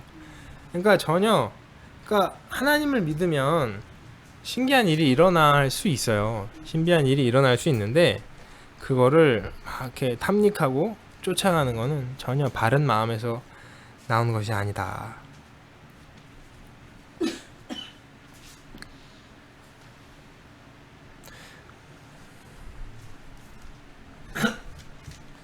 그리고 이제 사람 고쳐주는 이야기랑 이런 것이 쭉쭉쭉 나오다가 예수님이 28절에 제자들을 물론 그러니까 이때가 어떠냐면 제자들을 그래도 좀 키웠어요.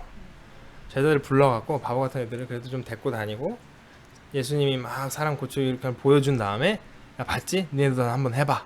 그래서 둘 보내갖고 성령 해가지고 애들이 가서 막 고치고 예수님 우리도 되던데요. 그래 그런 거야. 이제 몇 번 키운 거예요. 그래서 이제 예수님 갈 때가 다 되니까 사람들 없는데 조용한데 싹 데리고 왔어요. 제자들을. 그래가지고 이제 예수님이 애들 키운 그 어떤 시험을 한번 해보려고 기말고사를 한번 보려고 야 사람들이 나를 뭐라고 하더냐 어떤 일은 엘리야라 그러고 어떤 이사야라 그러고 어떤 일은 다른 선지자라 그러던데요 니네들은 나를 뭐라 그러냐. 그러니까 이제 여기서 베드로가 29절에 주는 그리스도시요 살아계신 하나님의 아들이시니라. 여기 딴 데는 살아계신 하나님의 아들이시다가 있는데 주는 그리스도시요 살아계신 하나님의 아들이시니라. 맞는 얘기예요. 근데 사실은 그보다 더 앞서간 거는 주는 하나님이시오 까지 갔으면 좋았는데 아직 그 수준까지 안 간 거예요. 근데 그래 그 정도만 해도 대단하다.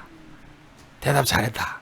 근데 너로 하여금 이거를 알게 하신 이는 성령이시지 네가 아니니까 교만하지 말아라.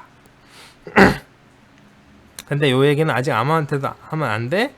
그래 놓고 요때부터 예수님이 나는 이제 죽는다.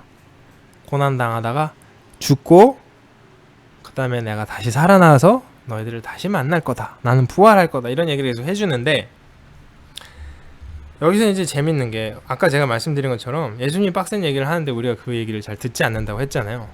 제자들도 뭘 기대하고 있었냐면 메시아를 기대를 하고 있었어요.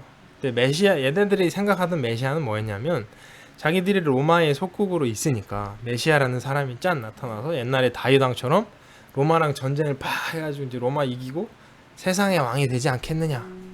근데 예수님이 메시아인 것 같거든요. 근데 자기들이 예수님 열심히 쫓아다니면 우의정, 영의정, 좌의정, 우의정, 좌의정 한 자리씩 차지하겠지 라고 기대를 하고 있었어요. 어느 때니까 이러고 있는데 예수님이 나는 죽는다. 그러니까 예수님 이상한 소리 하시네.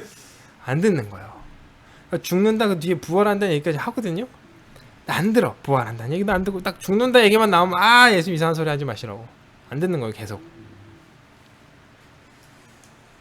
그러니까 32절에 그런 얘기를 하시니까 베드로가 예수를 붙들고 항변하며 예수님 무슨 소리예요? 왜 그런 걸 하시려고 그래요? 그러시면 안 돼요. 그러니까 예수님이 제자를 베드로를 확 꾸짖으면서 사단아 내 뒤로 물러가라. 하나님의 일을 생각하지 않고 도리어 사람의 일을 생각하는도다. 제자를 불러 이르시되 누구든지 나를 따라오려거든 자기를 부인하고 자기 십자가를 지고 나를 따를 것이니라. 누구든지 자기 목숨을 구원하고자 하면 잃을 것이요 누구든지 나와 복음을 위하여 자기 목숨을 잃으면 구원하리라. 요거만 해도 천국 가는 거에 대한 이야기예요. 나를 따라올래? 나랑 같이 천국에 갈래? 그러려면 자기를 부인하고, 부인은 내 사정, 내 인생 생각하지 않는 거예요. 그리고 십자가를 지고, 십자가를 진다는 게 우리가 너무 보편화돼가지고 좀만 힘든 일 있으면 십자가다 그러는데, 십자가는 죽음이에요. 죽을 걸 각오하고. 근데 내 복을 구한다. 이건 부인이 안 된 거예요. 자기가 부인이 됐으면 자기 인생이 상관없어요. 그러니까 자기 복이 어쩌고 자기 잘 되고 이게 이미 관심이 없어. 그리고 죽을 걸 각오했으면 내가 잘 되고 뭐 힘들지 않았으면 이런 그러니까 아예 그 정도 돼야 예수님을 따라갈 수 있는 거예요. 그 정도 되는데 그게 뭐냐 하면 자기 목숨을 구하고자 하면, 자기가 잘 먹고 잘 살고자 하면 그놈은 죽고, 자기가 죽으려고 목을 내놔야 걔가 천국 가서 산다. 요런 얘기인데 되게 빡센 얘기잖아요. 요 정도 수준 되려면 다 때려치고 하나님 쫓아가야 되는 거예요. 그 수준이 돼야 나를 따라 천국 간다. 예수님은 그렇게 얘기를 하는데, 아니다. 세례문답할 때 네 하면 천국 간다. 이렇게 우리가 얘기를 해주니까 예수님 이런 얘기하면 살짝 귀를 싹 닫는 거예요. 이거 되게 흔한 얘기인데 이게 그렇게 무서운 얘기인데 이거에 대해서 진지하게 얘기를 하지 않거든요. 이거 설교하면 교인들 다 떨어져 나가니까 설교도 안 하고, 사람이 만약 온 천하를 얻고도 정말 부자로 잘 먹고 잘 살아도 천국 못 가면 그게 뭔 의미가 있냐. 무엇을 주고 자기 목숨과 바뀌겠느냐. 천국 가는 게 핵심이지. 딴 거 이 세상에서 먹고 잘 사는 거 생각하지 마라. 누구든지 음란하고 죄 많은 세대에서 나와 내 말을 부끄러워하면 인자도 아버지의 영광으로 거룩한 천사들과 함께 올 때 그 사람을 부끄러워하리라. 또 그들에게 이르시되 내가 진실로 너에게 이르는 여기 서 있는 사람 중에 죽기 전에 하나님의 나라가 권능으로 임하실 것을 볼 자들도 있느니라. 이게 이제 약간 애매한 건데, 요거 때문에 이게 재림이라고 생각한 거예요, 사람들이. 근데 지금 여기 있는 사람들이 다 죽었는데 한 사람 살아남았어요. 요한이 되게 늦게까지 살아남았어요. 근데 그때가 요한이 늦게까지 살아남았을 때가 막 박해가 심해져갖고 막 사람들 죽이고 막 요럴 때였거든요. 근데 예수 믿는 사람들이 요 말씀을 기억하고 여기 있는 사람들 중에 볼 사람도 있을 거라고 했는데, 요한은 지금 살아 계시는데 요한이 돌아가실 때 다 됐으니까 요한 선생님이 돌아가시기 전에 예수님 오시겠지? 조금만 견디자 이러고 있었어요. 근데 그게 이제 아니다 이런 얘기를 나중에 요한복음에서 요한이 하는데, 예수님이 하신 요 얘기는 아마 성령이 오시는 걸 얘기를 하신 것 같아요. 그런 것 같기도 하고 예수님도 몰랐나 싶기도 하고. 왜냐하면 예수님이 재림의 때를 막 물어보니까 때는 하나님만, 아버지만 아시지 아들도 모른다 이런 얘기를 하시거든요. 그래서 예수님도 모시고 착각을 하신 건가 아니면 성령이 오신 걸 얘기했는지, 아무튼 예수님 어쨌든 재림처럼 많은 사람들이 여겼으나 재림은 아니다. 그리고 엿새 후에 또 이제 인너 서클 3명만 데리고 가가지고 예수님이 변화를 해요. 변신을 해가지고 엘리야랑 모세가 함께 와갖고 막 얘기를 하는 거예요, 예수님이랑. 베드로가 그걸 보고 정신이 나가지고 주여 여기가 좋사오니 여기 초막zet을 짓고 그 세 분 여기 사십시다. 네가 뭔 헛소리를 하는지 모르나. 그러니까 예수님이 잠깐 변화한 걸 보여주신 것 같아요. 그러니까 우리도 나중에 천국 갈 때는 변화해요. 우리의 몸을 가지고 가는데, 예수님이 오시면 우리 몸을 가지고 천국 가는데 요 몸 요대로 가는 게 아니라, 그래서 막 이렇게 장애자들 슬퍼하는 분들 계세요. 나는 그럼 천국 가도 이렇게 살아야 돼? 그런 거 있는데 그러지 않고 변화하는 거예요. 멋있는 모습으로. 성령 안 해도 되네. 그러니까 예수님이 이제 그거를 얘네들한테만 보여주고, 야 이런 얘기 아무한테도 하지 말고 나중에 내가 부활 승천하고 나면 그때 가서 얘기해라. 그러더니 이제 사람들이 막 얘기를 하는 거예요.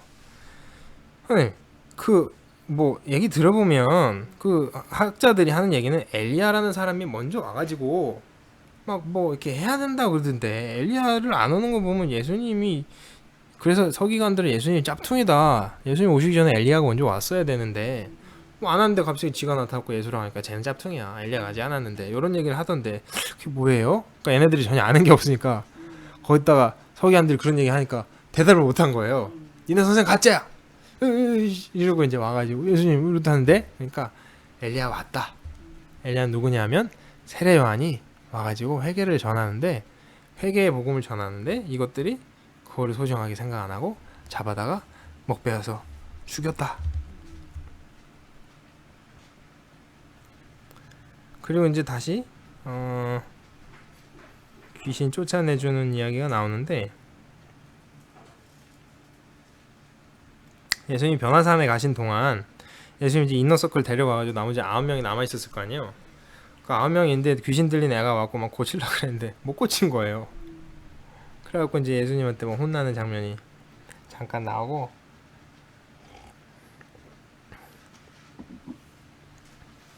음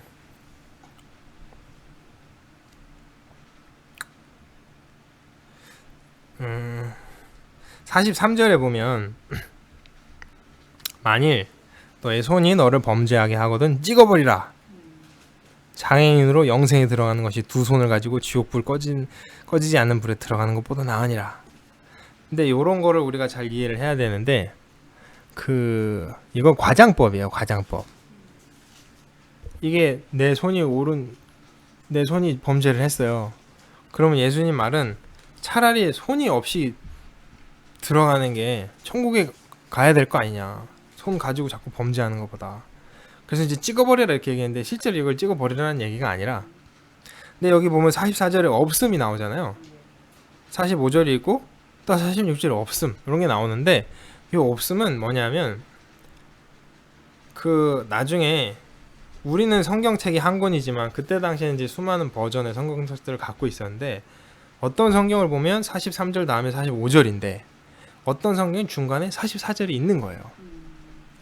근데 요게 애매할 때 근데 아무리 봐도 요거가 끼워 넣은 것 같은 거예요. 나중에. 근데 아예 무시할 수는 없으니까 성경에서 없음 정도로 한 건데 이따가 생략된 게 아니라 아마 없는 게 맞는 것 같은데 나중에 끼워 넣은 것 같다. 근데 이제 많은 사람들이 생각하기를 손 잘라버리라 발 잘라버리라 이런 얘기 하니까 아마 남성의 성기를 갖고 있던 음란한 짓 하느니 그걸 잘라버리라 이런 얘기 같다. 뭐 이런 얘기를 하는데 그래서 옛날에 어떤 수도사가 실제로 해봤어요. 자른 거예요. 그런 자꾸 음욕의 생각이 들길래 내가 그럴 바에 없애버리겠다. 난 어차피 결혼도 안 할 건데. 그리고 잘랐는데 자르면 없어질 줄 알았는데 안 없어지는 거예요. 여전히 생각이 나. 그러니까 마음속에서 죄가 나오는 거지 무슨 손에서 죄가 나오고 발에서 죄가 나오는 게 아니잖아요. 그러니까 예수님도 그런 얘기로 상실적으로 한 얘기인데 그거를 너무 그렇게 받아들이면 안 되는데 어떤 멍청한 수도사는 그대로 받아들였다가 힘들었다. 그리고 이제 바리새인들이 옷들이 이제 치사해져 가지고 예수를 시험하여 묻되 사람이 아내를 버리는 것이 옳으니까. 그래서 예수님이 버리면 옳다. 그러면 예수님 나쁜 소리 하네. 버리면 안 된다. 모세가 옛날에 버려도 된다 그랬는데 요거 하려고 물어봤어요. 그때 예수님이 물어본 거예요. 먼저 모세가 뭐라고 하더니 이혼 증서를 써서 버리기를 허락하였나이다. 예수님께서 그들에게 이르시되 너희 마음이 완악함으로 말미암아 이 명령을 기록하였거니와. 그러니까 여기 정확하게 모세오경에 보면 뭐라고 하냐면 결혼을 했어요. 그럼 버리면 안 돼. 근데 언제 버릴 수 있냐면 그 여자한테서 수치스러운 것이 발견되면 버릴 수 있다. 근데 이제 하나님이 얘기하신 거는 그 수치스러움이라 함은 그 여자가 딴 남자랑 저기를 한 경우에 발견될 경우에 버릴 수 있다. 이런 얘기였는데 그거를 매우 순화해서 수치스러움이라고 표현을 한 거예요. 근데 이 못된 놈들이 여자랑 살아. 근데 이제 딴 여자가 마음에 드는 여자가 있어. 그럼 이 여자 너는 요리를 못하잖아 이 수치스러운 년. 그리고 쫓아보내고 너는 몸매가 엉망이야 이 수치스러운 요런 짓을 하는 거예요. 그러니까 이제 얘네가 전혀 그 의미를 하나님이 원래 모세를 통해서 하시고 싶으셨던 얘기를 저기 하지 않고 완악함을 갖고 여자들을 그렇게 버리는 짓을 하니까 하나님이 얘기하시되 창조 때부터 사람을 남자와 여자로 지으셨으니 그러므로 사람이 그 부모를 떠나서 그 둘이 한 몸이 될지니라. 근데 여기 되게 중요해요. 사람이 그 부모를 떠나서. 근데 옛날에 우리 선조들은 그 부모를 떠나지 않았죠. 육체적으로도 마음적으로도. 그러니까 많은 어려움들이 있었잖아요. 그 고부간의 갈등 대표적인. 네. 근데 그 부모를 떠나서 둘이 한 몸이 된 거예요. 그런 적이 이제 둘이 아니요 한 몸이니 그러므로 하나님이 짝지어 주신 것을 사람이 나누지 못할지니라 하시더라. 근데 여기서 또 오해할 만한 게 하나님이 짝지어 주신 건 하나님이 커플 메이킹을 해주시는구나. 그래서 많은 아가씨 총각들이 하나님이 나를 배우자를 준비하고 계시고 언젠가 만나게 해줄 것이다. 근데 그건 전혀 오해고 하나님은 알아서 해라. 알아서 해라. 근데 다만 하나님 앞에서 혼인 서약을 할 때 하나님이 그 배우자가 아무리 마음에 들든 안 들던 하나님 앞에 혼인 서약을 하면 하나님이 오케이 니네 부부 해주세요. 그게 하나님이 우리 자유의지에 대한 존중이신 거예요. 근데 여전히 마음에 안 들 수는 있어. 그러니까 하나님이 이방인이랑 결혼하지 말라 그랬는데 옛날에 이스라엘 백성이 막 미디안 여자랑 막 결혼을 했잖아요. 하나님이 계획하셨으면 그럼 미디안 여자 만나고 결혼한 것도 하나님 계획하시면 그게 아니잖아요. 하나님 계획 안 하세요. 지네 마음대로 한 거예요. 근데 그럼에도 불구하고 결혼을 한다 그러면 하나님이 오케이 니네 부부로 내가 인정해 줄게. 그거가 하나님이 이제 하나로 해주신 거지. 하나님이 막 이렇게 너랑 결혼하고 너랑 결혼하고 이런 거 전혀 안 하세요. 근데 이제 이거 기다리다가 나이 많을 때까지 결혼하고 안 결혼하는 사람도 있거든요. 거룩한 사람들 중에. 통교는 그거 예. 다 이렇게 해주잖아. 뭐 나와 있는 근데 그거 아니 그러니까 요 얘기를 잘못 해가지고 걔네는 심지어 나라도 막 이렇게 섞어요. 그래갖고 안 왔는데 막 강제로. 예, 얼마나 걔네가 힘들게 사는데. 이혼율이 많다. 그러니까. 이 얘기를 누가 네. 근데 여기 제가 그때 한번 요거 설명을 드렸는데 11절에 누구든지 아내를 버리고 다른 데에 장가드는 자는 본처에게 간음을 행함이요 또 아내가 남편을 버리고 다른 데로 시집가면 간음을 행함이라. 게다가 갔다가 다시 돌아오는 걸 받아주는 것도 간음이라고 말씀드렸죠. 사람들이 예수께서 만져주심을 바라고 어린아이들을 데려오매 제자들이 꾸짖거늘 야 어린아이들을 꾸짖지 말라. 이런 자들 아리온 아이와 같은 자들이 하나님 나라가 이런 자들의 것이니라. 어린아이와 같이 받들지 않는 자는 결탄코 하나님 나라에 들어가지 못하리라. 이것도 되게 빡센 얘기잖아요. 근데 이런 거는 하나님 시끄러워요. 이상한 얘기 하지 마세요. 예수님. 이러고 이런 거는 절대 우리가 교리에 넣지도 않는 거예요. 어린아이와 같이 순수한 마음으로 하나님 나라를 받아들여야 들어가지. 결단코라는 표현까지 쓰시면서 예수님이 안 된다 그랬는데 이런 얘기는 애매한 얘기는 제끼고 그러면서 아이들을 안수해 주세요. 지금은 이제 아이들의 그 위상이 매우 높아져서 당연해 보이지만 100년 전만 해도 애들은 뭐 거의 개 취급받던 시절인데 2000년 전에 그랬다는 건 엄청난 얘기죠. 그랬는데 재미난 얘기가 또 하나 나와요. 한 사람이 꿇어앉아 묻자되 선한 선생님이여 내가 무엇을 하여야 영생을 얻으리까. 또 여기도 중요한 얘기 나오죠. 천국 어떻게 하면 천국 가겠나요? 이거 얘기인데 예수께서 이르되 내가 어찌하여 나를 선하다 일컫느냐. 하나님 한 분 외에는 선한 이가 없느니라. 내가 계명을 하나니 살인하지 말라 가늠하지 말라 도둑질 말라 거짓 증거하지 말라 속이 빼앗지 말라 내 몸을 공경하였느니라.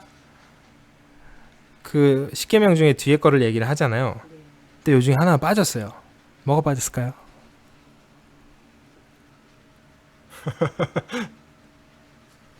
쓰라 잔다. 뭐가 빠졌냐면 내 유의 것을 탐하지 말라. 탐심에 대한 얘기를 빼놨어요. 왜 뺐을까요? 이 사람이 탐심이 있는 사람이거든요.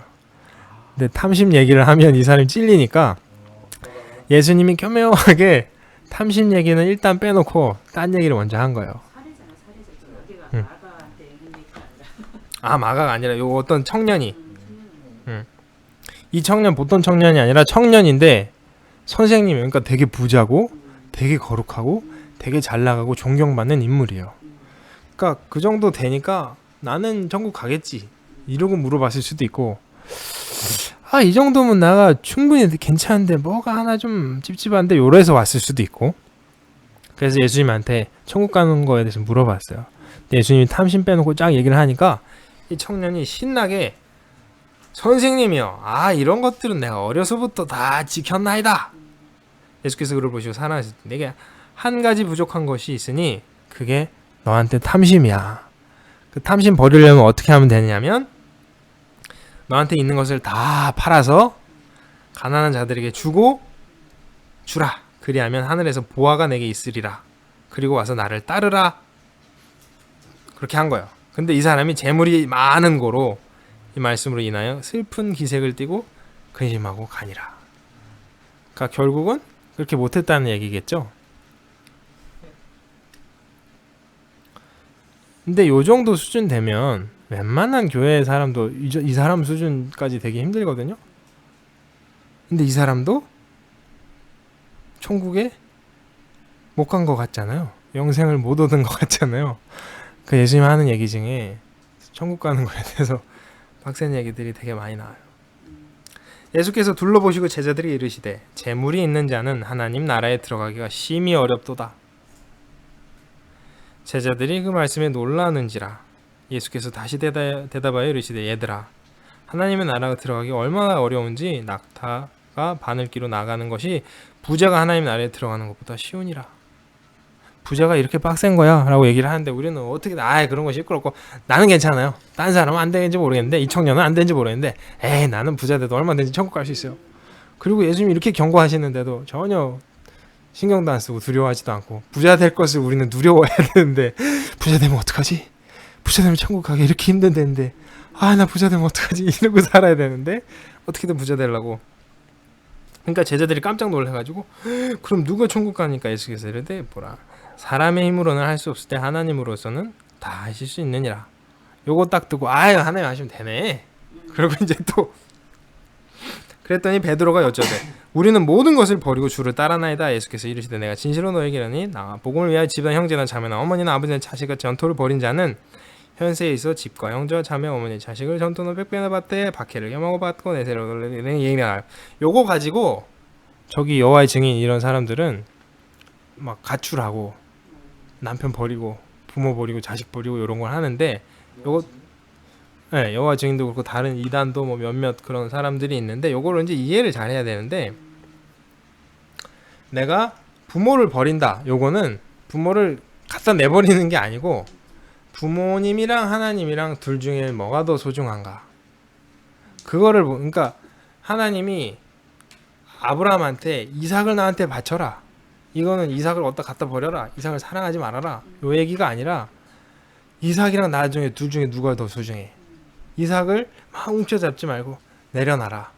그러면 내가 너와 나를 향한 너의 사랑을 확인하고 이삭은 다시 너와 풍성하게 해주겠다. 이런 게 하나님의 초점이에요.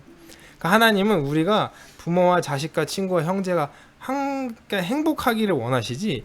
십계명에도 나오잖아요. 부모를 공경하라.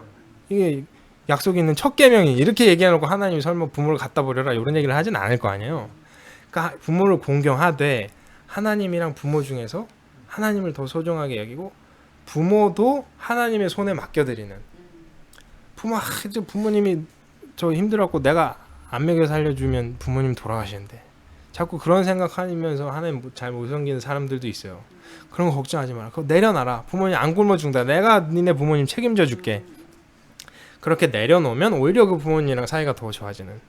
자식도 우리가 사랑스러운 자식이지만 내가 어떻게 해봐야겠다 하지 말고 하나님 앞에 내려놓으면 하나님 앞에 자식을 버리면 다시 자식도 잘 되고 나와 자식도 잘 되고. 하나님이 왠지 이런 얘기를 하신 건데 그걸 이제 오해해가지고 갖다 버리고 신경 쓰지 말아라 이런 얘기로 이제 착각을 하면 이제 이런 문제가 생기는 거죠. 그래서 이제 먼저 된 자로서 나중되고 나중된 자로서 먼저 될 자가 많아요. 이것도 유명한 말씀인데 그것 때문에 이제 먼저 믿었다고 그래갖고 그런 거 막 지네 마음대로 해석해가지고 이상한 소리하고 하는 애들이 이 제대로 된 믿음을 갖기 힘들고 나중에 정말 순수하게 하나님 얘기하시면 그냥 그게 맞는 줄 알고 예수님 얘기하시면 그냥 그게 맞는 줄 알고 그런 자들이 더 높은 자들이 될 거다. 그리고 예수님이 또 얘기하세요. 가서 나는 죽는다. 사람들이 나를 침뱉고 나를 채찍질하고 막 이럴 것이다. 그러니까 예수님은 그 얘기를 하시는데 35절에 야고보와 요한이 나와서 뭐라 그러냐면 선생님이여 무엇이든지 우리가 구하는 바를 우리에게 하여 주시기를 원하옵나이다. 너희가 무엇을 구하느냐 여짜오되 주의 영광 중에서 우리를 하나는 주의 우편에 하나는 저편에 앉게 하옵소서. 우리를 좌의정 우의정 시켜주세요. 예수님이 자기 고난받았고 침뱉고 채찍받는다 얘기하고 있는데 얘네들은 전혀 아유 시끄럽고 이상한 얘기 하지 마시고 예수님 이제 왕 되실 거잖아요. 이제 되면 그때 우리 높은 자리에 앉게 해주세요. 그러니까 예수께서 이르시되 너희가 구하는 게 뭔지 아냐? 내 옆에 자리에 앉는 거는 그런 게 아닌데 네가 내 마시는 잔을 마실 수 있겠니? 이렇게 순교 당하는 걸 할 수 있겠니? 근데 이제 얘는 전혀 그게 그건지 모르고 우리 할 수 있다고. 그랬더니 오히려 나머지 제자가 화를 내가지고 막 뭐라고 하는 게 나오는데 딴 데를 보면 얘네 둘이 나온 게 아니라 얘네 엄마가 와요. 엄마가 와가지고 치맛바람을 날리면서 선생님 우리 아들 좀 잘 하는데 이제 그게 또 어디서 나왔냐면 예수님이 사역을 하시잖아요. 12명을 데리고 다녀요. 12명뿐만 아니라 여러 사람들이 있어요. 그럼 사람들 먹고 마셔야 되잖아요. 근데 예수님 전혀 경제 활동을 안 하시니까 그 서포트하는 돈 많은 아줌마들이 있어요. 예수님 쫓아다니면서 돈 내는 돈 많은 아줌마들이 있는데 여기 세베대라는 사람은 재산이 좀 있었어요. 이 두 아들이 배를 여러 개 데리고 이제 어부를 하고 있었는데 예수님이 대단하다 싶어갖고 아들들이 이걸 버리고 예수님 쫓아다니니까 여보 당신도 가. 이 사람이 제대로야. 하고 집에 재산을 들고 요한 야고보 엄마가 예수님 쫓아다니면서 예수님 서포트를 한 거예요. 예수님 우리 아들 지금 둘이나 예수님 제자로 있고 내가 이렇게 해서 예수님 서포트 해줬는데 예수님 나중에 잘 되면 우리 아들 한 자리씩 해줘야지. 뭐 때문에 예수님 쫓아다니는데 이러면서 막 치맛바람을 휘날린 거예요 지금 여기서. 그러니까 이제 다른 제자들은 열받잖아요. 자기는 가난해가지고 예수님 도와드리도 못하고 이랬는데 이제 돈 좀 냈다고 저러니까. 그러니까 이제 예수님은 이것들아 너희들 중에 으뜸이 되고자 하는 자는 모든 사람의 종이 되어야 될 것이다. 으뜸이 높아지는 자는 낮아지고자 하는 자는 높아지리랍니다. 이런 얘기를 하면서 45절에 나는 죽는다. 정신 차려라. 이제 이런 얘기를 하고 또 다시 이제 사람들 고쳐주는 얘기가 나와요. 우리가 오늘 10장까지 하고 11장부터는 다음 주에 다시 할게요. 좋으신 하나님 감사합니다. 오늘도 우리를 모아주셔서 말씀을 보게 해주시고 이제 우리가 신약을 시작해서 예수님이 하시는 말씀을 보는 가운데 있는데 하나님께서 참 어려운 시간을 보내시고 어려운 결정을 하셔서 이 땅에 하나님이 직접 이 땅에 오셔서 우리에게 해주신 말씀들을 그 참뜻을 우리가 잘 깨닫고 예수님께서 원하시는 그 삶대로 우리가 잘 살아가게 하여 주시며 우리가 지금 살아가고 있는 세대는 참 악하고 음란하고 문란하며 교회 가운데서도 진리 아닌 것이 선포될 때가 많고 하나님의 말씀이 아닌 것이 선포될 때가 많으나 우리는 참 하나님의 말씀을 바로 알고 바로 붙들고 하나님의 말씀대로 잘 살아가는 우리들이 될 수 있도록 지켜주시옵소서. 또한 우리가 성경을 읽어갈 때 공부해 갈 때 하나님의 원하시는 바가 잘 드러날 수 있도록 우리 모임 가운데 은혜와 복으로 채워주시옵소서. 감사를 드리며 예수님 이름으로 기도합니다. 아멘.